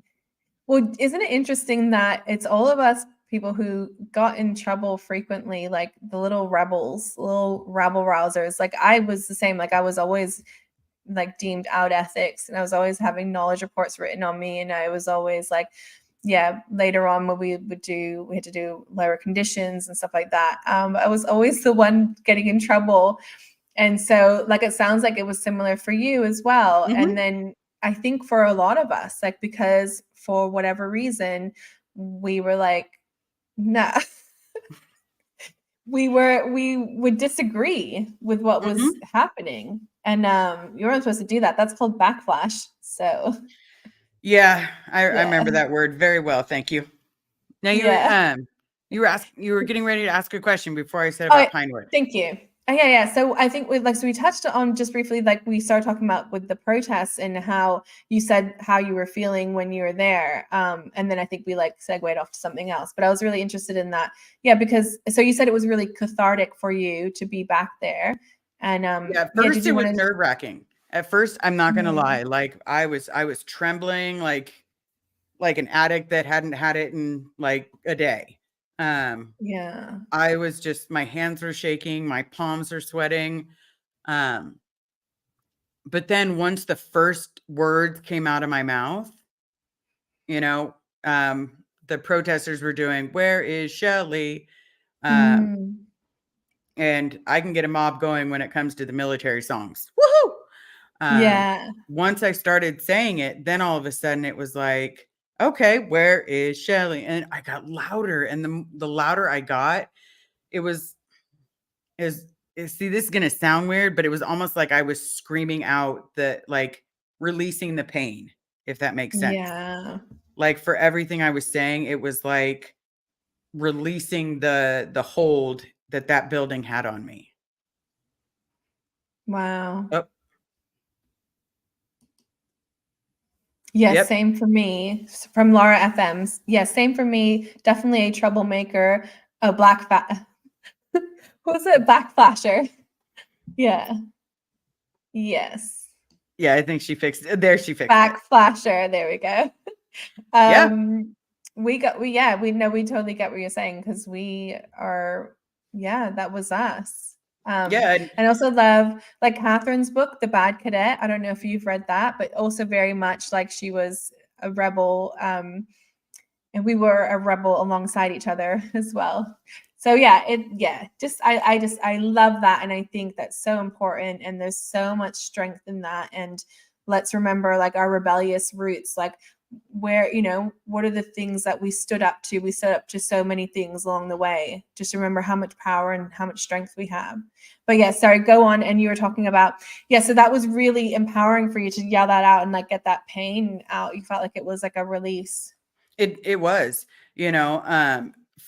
it was letting people know what was going on outside. And then also for some reason, it was just almost like bulking me up because it was like, I can do this. I'm going to scream until everyone's free. I'm going to keep going till every parent, every sister, brother, mother, it just, I then realized that the people that were picketing when I was a kid, those people wanted the same thing. And now they may not have gotten it when we were kids, but they're getting it now. Does that make sense? It was almost like Yes, so interesting.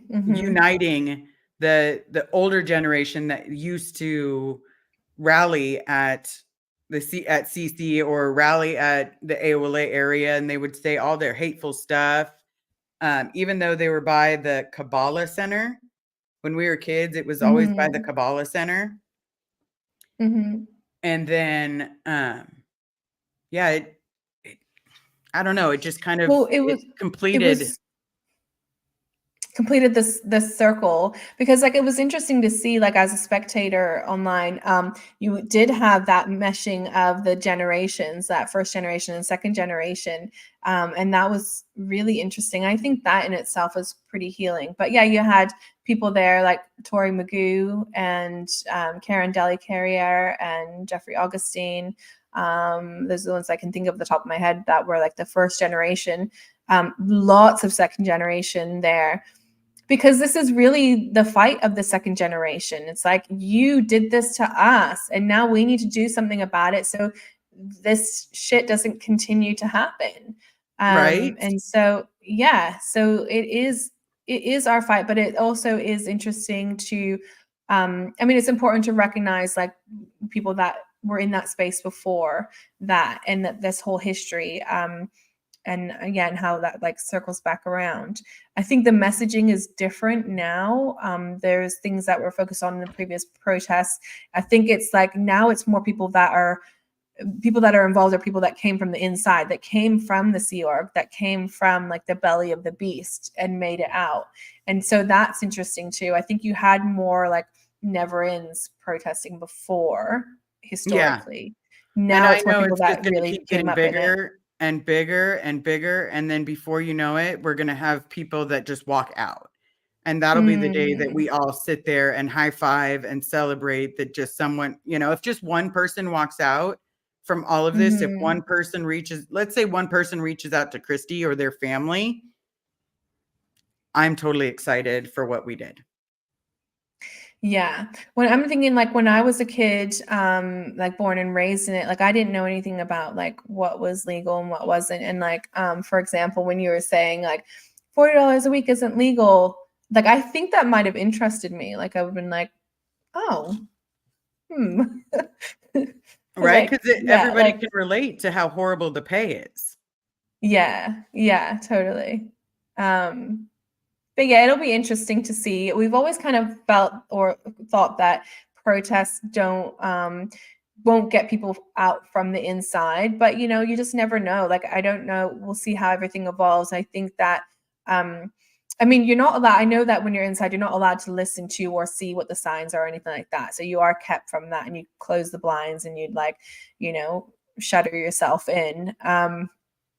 There's a really great scene in Catherine's book where she does go to have a look at the protesters' signs, and it was the Lisa McPherson Okay. protesting, and they were protesting about Lisa McPherson's death, and she saw the sign that had her name on it, and then she like went back inside, and the kids were like, "Oh, what did you see? What did you see?" And she's like, "Oh no," she was like, "Who's Lisa McPherson?" And then anyway, she just like got torn out of her chair and like just ripped into but yeah, because it was like the worst thing that you could do, of course.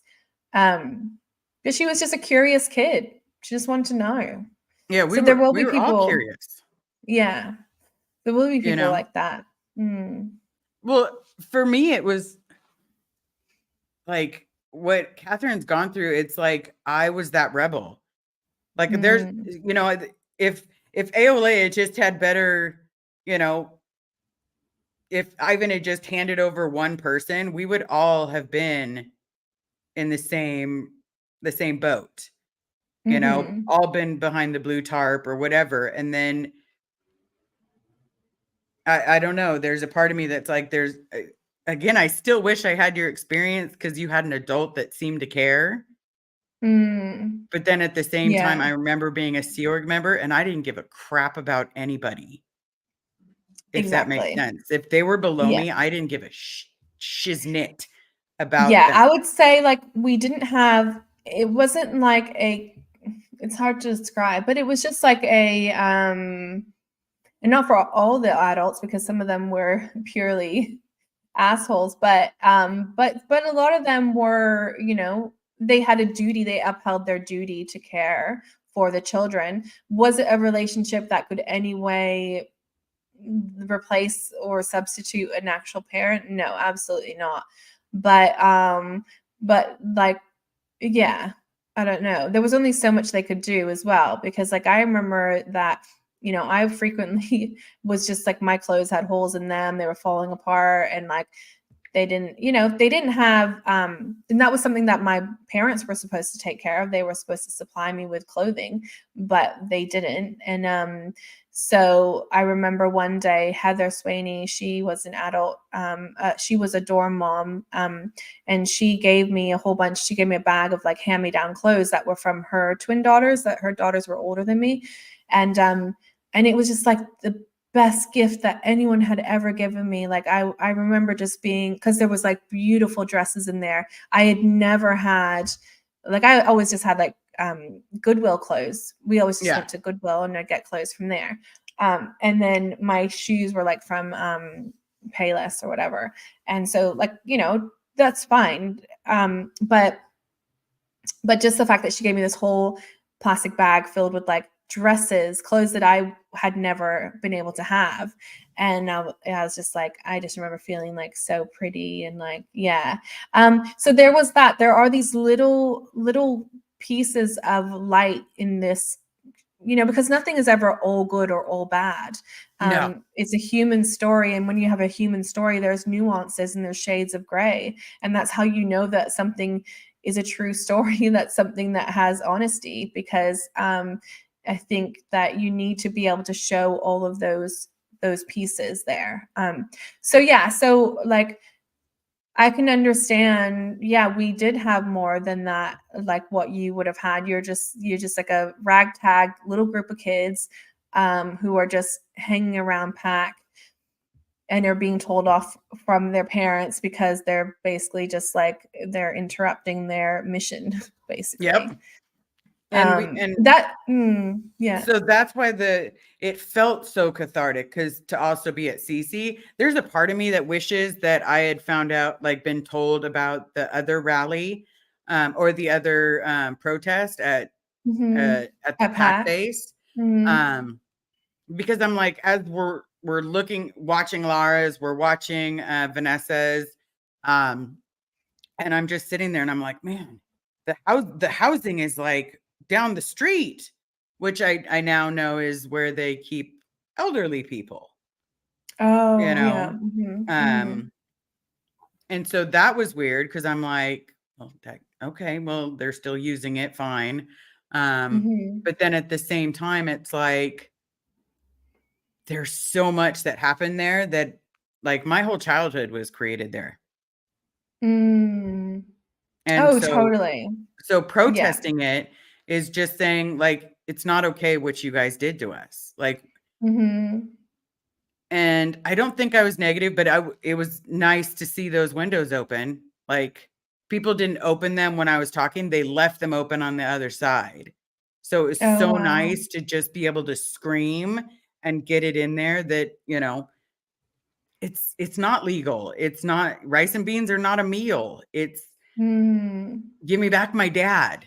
You know, I had Mm-hmm. so much fun screaming out my name.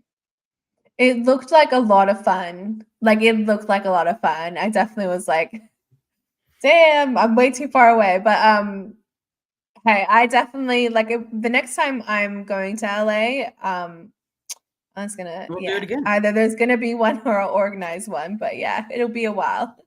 I do But yeah, understand. I really want to go back to L. Ron Hubbard way, even if it's not in like that kind of loud like protest scenario. I just want to go and like sit there and just keep a lookout for my brother. Yeah, so Yeah, and we'll that's why I see. want to go back to gold. Like I so want to go back to gold to see my dad because his birthday's coming up. So it's like this is his first birthday that I've known he's alive. So there's so much Mm-hmm. of me that wants to sit there with a camera and take pictures, you know, and be like, it's not my dad, it's not my dad. Because I would love to have a current picture of him, you Mm-hmm. know, besides And the the thing one of is, him digging a ditch. yeah. And the thing is, unfortunately, like with golds in particular, but now it's every one of these receptionists are completely armed up with this like database. They can search anyone's name and they will know what standing you're in because it's color coded. And mine is the one that is, yeah, you can only speak to the IJC is my color code. Basically, I'm a suppressive person, but yeah, so you're only allowed to speak to the international justice chief. But anyways, what I'm getting to is like at Gold, this has been the case for many, many years. They just have a switchboard operator. Like there's no line that you can just get in like, oh, I'll try and call the marketing department, see if someone will pop me onto my mom. It's not like that. There's a one switchboard for the whole place. You have to speak to that person and they can decide whether or not they'll put you through. So even over the years, like it's been very difficult. Like when I've tried to call my mom, because often it would just be like you'd have to leave a message and then they'd have to organize a time for her to come back. What I learned later as well is that they would have in those phone calls, you would have to have someone sitting next to you listening in order to do a call out. So all of these phone calls were monitored, every phone call that they made out. So yeah, it's frustrating that the parent-child relationship with someone at Gold was never like a pure Kumbaya. kind of relationship. It was always compromised, unfortunately. And it's just like it's pretty horrendous. But yeah, so and also like so yeah, you went to Gold as well. I'm Mhm. sure that was quite a nerve-wracking experience. Um, Ugh. when we first got there, it was like, okay, let's just take a deep breath and let's walk up to the Mm, gate. I'm not going to be disrespectful, you know. I'm not going to be like this kid that's, you know, being stupid. yeah. And by being stupid, it's like if you give them a reason to get you arrested, they're going to do it and they're going to use it. Mm-hmm. So I didn't want to give them a reason for, you know, Mm-hmm. and but the silence that they gave me and the idea that it was like I'm being respectful and you're still going to give me silence, it drove my anxiety up so bad that I literally had to take some medication cuz it was that or I was going to throw up everywhere.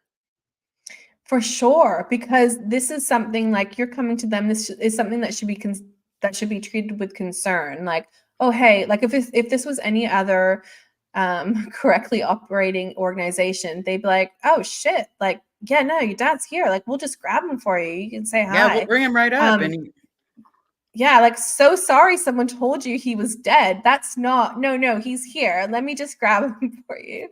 Like, how about you guys go to a local cafe down the road and just have some time together? You know, you could whatever it is, right?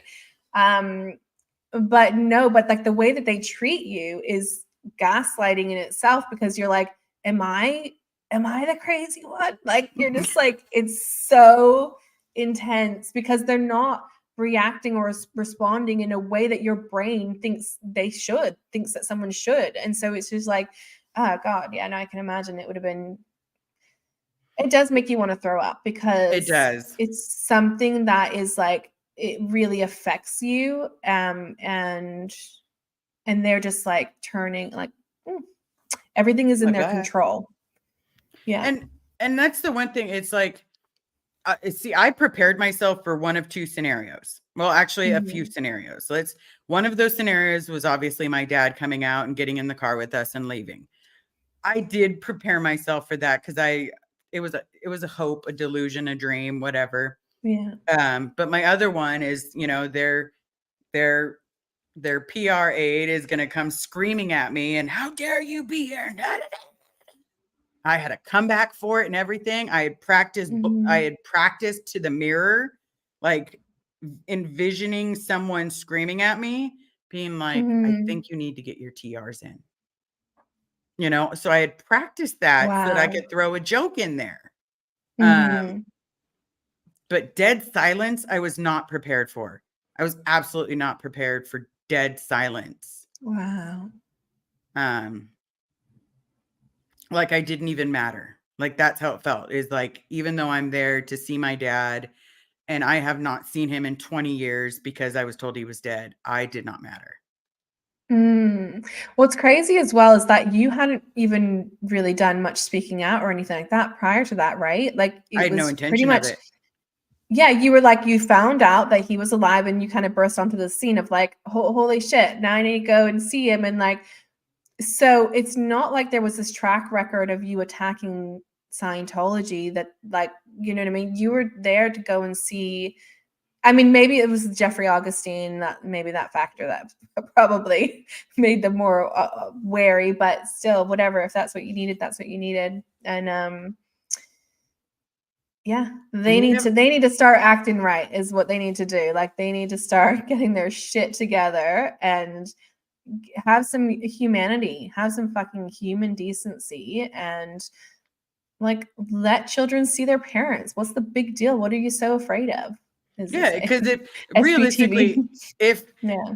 you know, you can cuss as much as you want, I promise. But realistically, if they still want to believe in Scientology, fine. Fine. Have a Mm. conversation with me and I will leave you be. I will leave my dad Mhm. be.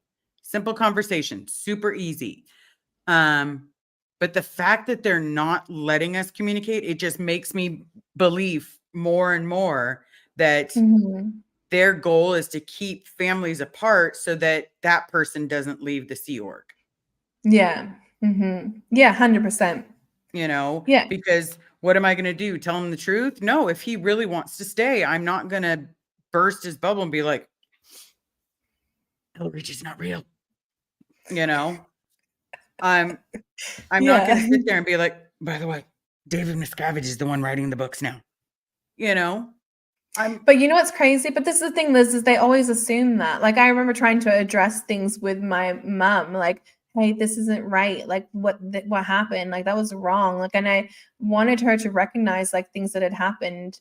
And she was just like, yeah, they're just so in denial. And it goes back to this, like, so then she would say, like, oh, well, I'm doing this because it's the right thing. And I've made sacrifices, but so what, basically, like, what I'm doing is right and it's for a just cause. And so like, they can't even, it's difficult. They have to be out of that Scientology mindset before you can even, like, it's just like, yeah, the crazy mental control. yeah, that control when you're inside, that control is strong. It took me a good like 6 months to stop crying. And I know my Mm, route out was different with everybody's route out is different. Some people got to route out and leave gracefully.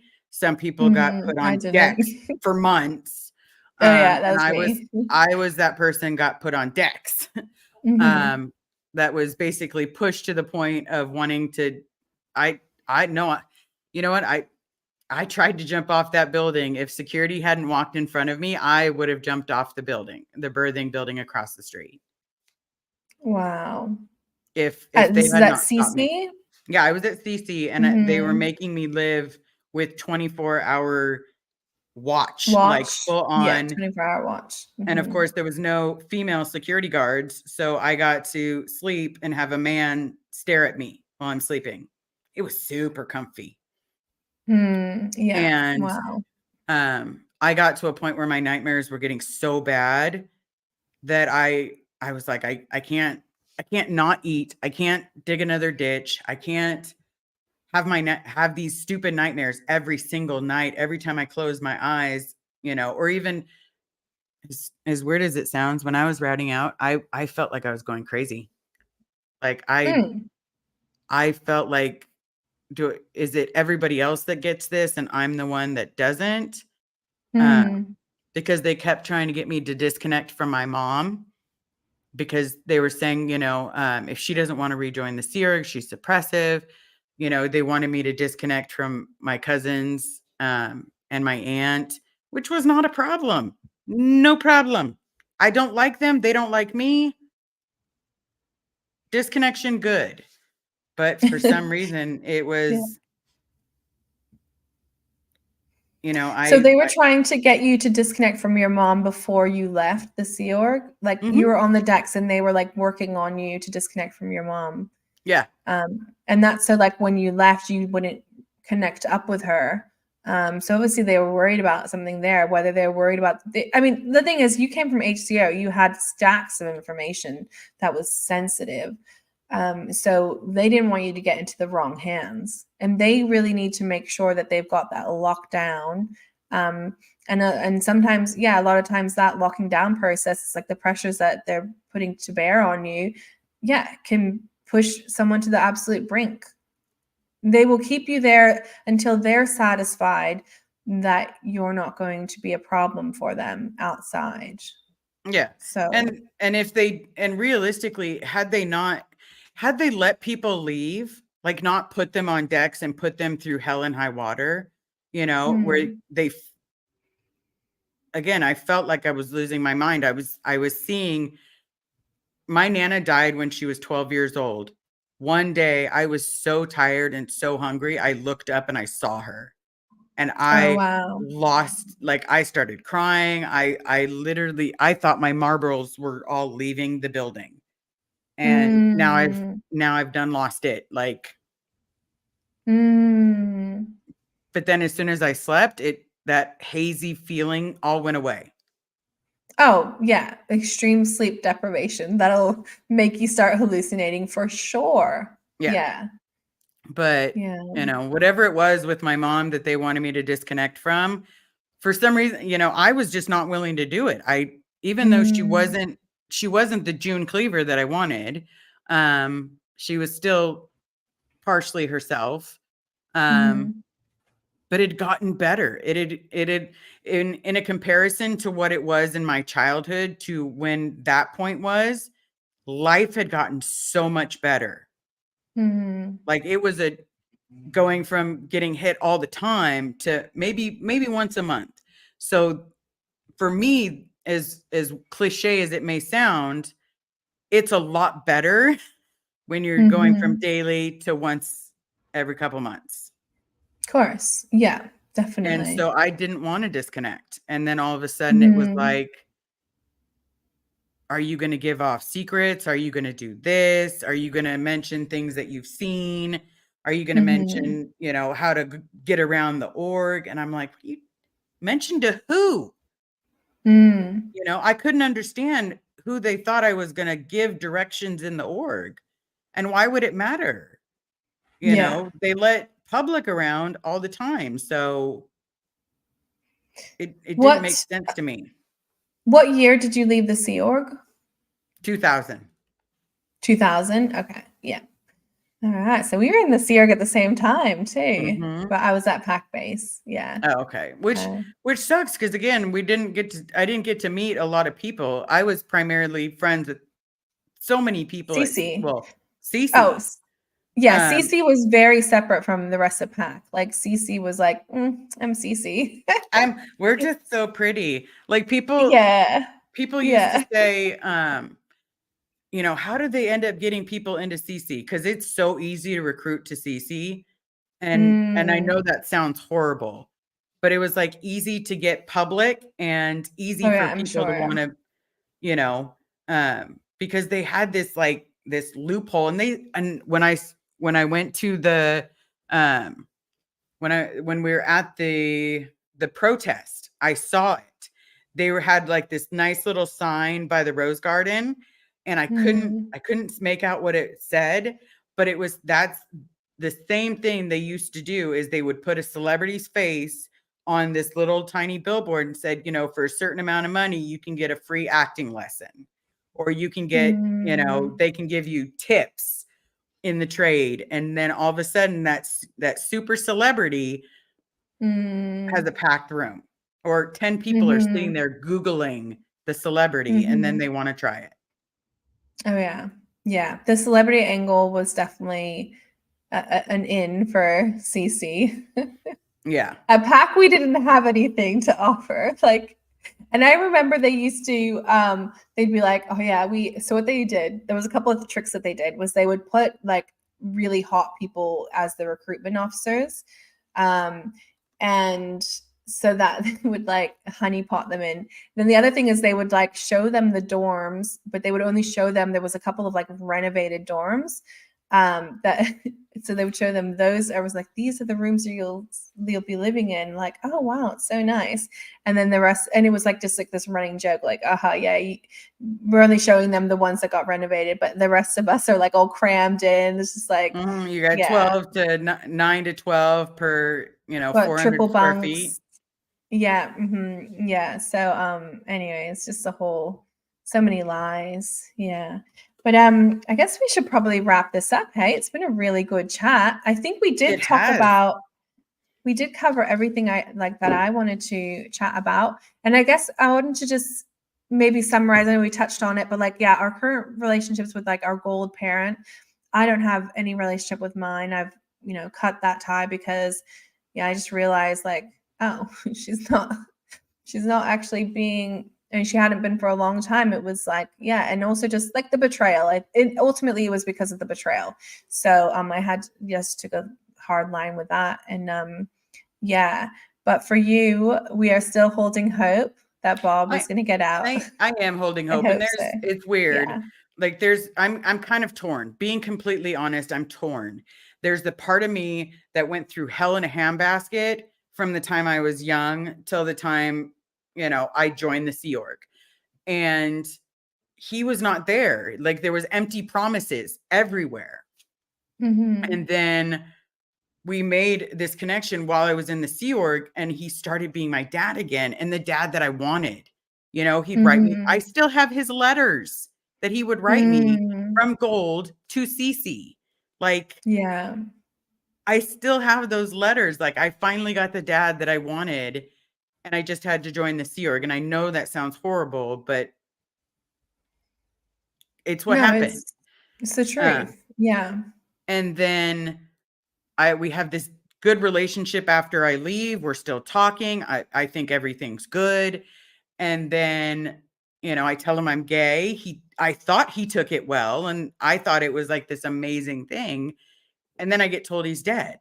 So it's like, I've mourned the father that I thought I had gotten.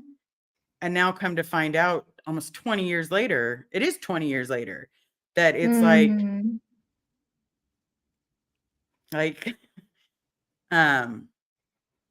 you're alive.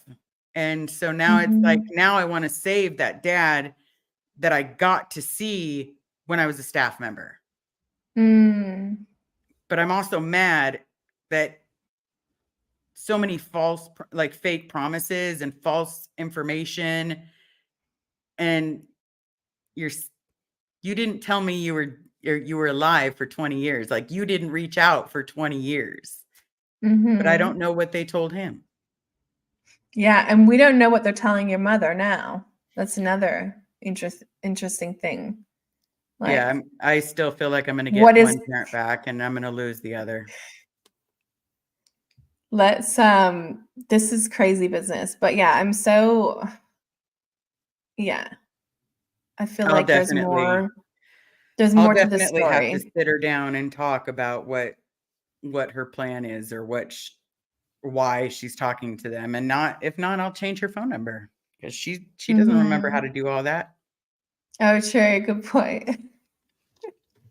But, you know, Oh my goodness. Well, let us know as you go. always, always, I But promise. either way, is that a Hogwarts thing behind you, by the way? Does that say Hogwarts? Which one? Oh, Oh yeah, yes, right behind it. yes. Yes, love it. Marauders map, and It's then the Marauders map. Oh, oh, I you love can't see that one. it. That's Oh, yes, I'm a huge love. Harry Potter fan. I am as well, and my kids are too. We love Harry Potter. It Platform 9 3/4. that's Joking. right. Are you joking with me? But um yeah, I related to it so well, living the two separate worlds. So Oh, totally. it Yes. it it clarified things for me. But Mhm. so it is now past the 2 hours. Everybody that is watching, please remember to subscribe to Children of Scientology. That is where you will Yay. get to see them. I know you have a podcast. I don't know the name of your podcast. You got to say the name. It's the Lighthouse Project on Spotify, but it's on YouTube. It's under the playlist is under Children of Scientology, so it's all there and on YouTube. And we are going to start doing some really cool chats. We've got some things lined up, but we're going to be talking to basically just under that banner of Children of Scientology. Like we want to hear those children's stories, and that's why we're doing this. So we're just going to be, we've already got a few lined up, and we've got plenty of people to chat to. And so, yeah, those are the ones that you're going to start hearing about. Prior to that, we'd covered the Danny Masterson trial in a lot of depth and detail.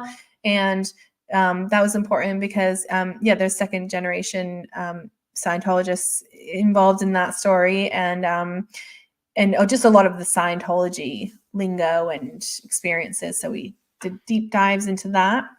So yeah, that's where you can find us. And Liz, thank you so much for having me on today. It's been an absolute Always. joy and pleasure.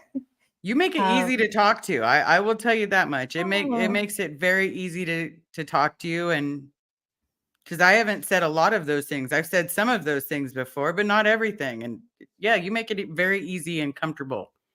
So oh, that's so good. And the 2 hours, I'm shocked that it's been over 2 hours because that's flown by. yes, it But has. it's been so lovely. Thank you so much. Thank you. And I will let everybody know. Don't forget to smash subscribe and like, tip your waiter or waitress, and please be nice to everybody in the comments, because we are all human. We bleed the same color.